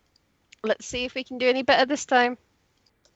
I have 3 second levels and 2 first levels, so I'm going to use my first levels, right? Okay, boop. That's another 6 HP for somebody, I'll take that. I need it. and another 5 HP for somebody. Are you still very injured? I am just under half, but I'm- Jaitus needed yeah. more. Yeah, I'm below half. Okay. That's fine. Take 15. Are you still Okay. very injured? That should actually be okay for now. Alrighty. And Yeah. Scotty? Yep. Let's, More would be useful. The why did I use healing words when I should have used cure wounds? I'm a dumb fuck. It's fine. Eslin is small brain today. It's fine. like true nobility. I'm a doom folk. To be fair, her intelligence modifier is 0. It does make a lot of sense. Alright, so, what do you guys, Did you what would you guys like Did to you do? heal any more, by the way, after that? Yeah, I'll give you some healing. There you go. Take a 12.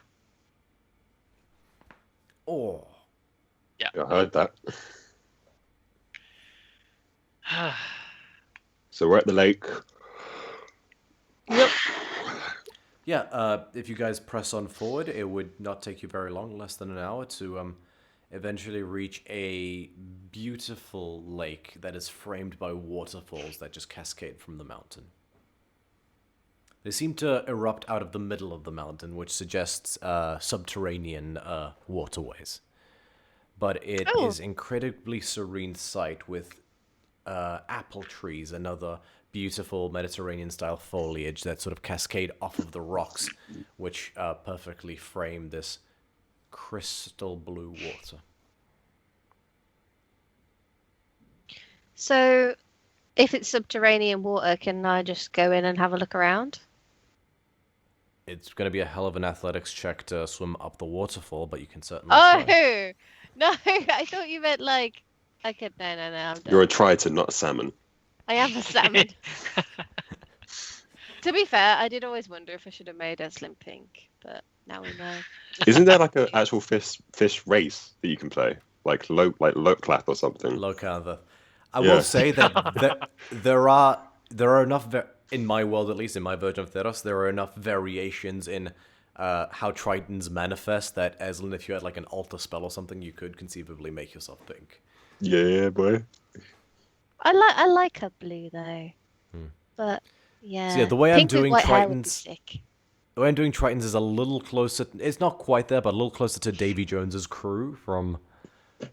As in, you've had blowfish ones, you've got jellyfish ones, you've got koi fish ones, you've got Yeah. Eslin, which is closer to... Eslin's kind of koi-ish, I think. It's all aquatic themed though. Yeah, boy. Yeah. Yeah. But there's very specific fish that each one is modeled after. But she By the by, that's Yeah. irrelevant. But you guys are greeted by this beautiful sight. What would you like to do? Let's take a short rest, number one. Yeah, short rest definitely. Oh, Yes. Cool, let me just find just a reference image that's... There we go. So it's not copyright because it is watermarked, so that's fine. But if you would navigate your eyes to the Twitch... It's something like this, except the lagoon itself is maybe about a quarter mile across. Sorry, not Okay, lagoon. cool. The lake itself is about quarter mile across, but this is the sort of thing you see. Yeah. Alright. Should I try locate object here? You can do as you wish. I think I am going to rest. Yeah.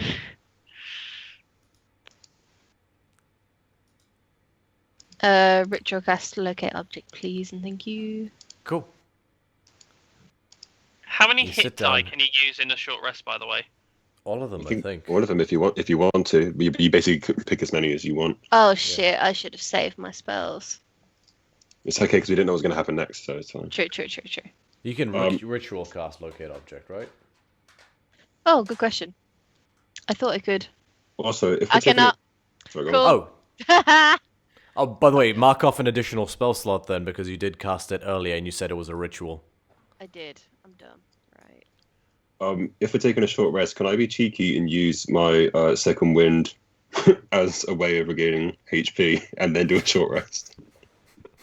You guys watch as Jason just shuffles off to one corner and just quietly does himself, "You can win, you can do Yeah. it, you Yeah, I'm have basically giving got-" myself a pep talk. Yeah. I'm like staring at the reflection in the water, just like, come on, boy, you could do this, you could do this. That's A really pair of slimy hands reach out of the water and cup your chin. No, I'm kidding. Dyson says, "Don't let me die," as he gets sucked into the water. No, yeah, I'll allow you to use it. Does Okay, it say during combat? I don't think it Well, no, does. it just says once per short rest. I mean, it says you can use a bonus action, so it is a little bit more combat specific, but it's down to you. I don't rule it that way. I don't think even as written it's meant to be ruled that way. It just says the time it takes in case you are in combat. But out of Yeah. combat, yeah, you can absolutely do that. So that's I fine. am going to use like I don't have to do this thing, but I'm going to use 3 of my hit die to regain my health, and that brings me to max health. I'm also going to use 3 of my hit die and convert them into sorcery points, which this one doesn't take damage or anything, because I'm not casting it as a spell. Which leaves me with 4 sorcery points and 1 hit die remaining. And the black icky stuff that's in my like that occasionally kind of like pulsates through my skin has now faded away as the Does temporary it hit points not drop. do damage to you? Okay, I must have Only read that wrong. there's 2 ways I can use my things. If I use my hit die to cast a spell, I can use that, and that causes me damage Right, yeah. or I can convert sorcery point my hit dice directly into sorcery points. Got it. That one is fine because I'd need more sorcery points in order to cast a spell in that fashion, whereas I only need a certain number of hit die equal to the level of the spell to cast it that other way. So Very well. there's a cost if I did it that way, but I'm just basically trying to regain what I can, so I'm not Sure, my void bad. of stuff. Cool. No, You it's guys sit down and take a moment and you just relax, have some water, eat what you will, and rest up and regain in order to come back renewed for the journey ahead. And I'll say that's where we'll end tonight's session because it's 10:30, and I think that is quite nice and neat in terms of a conclusion. Beautiful. All right. Thank you to anybody who may have stopped by at any point or who watches this at a later date. We love you as always, and until next time, we're DC30. See you next time. We lived. We did.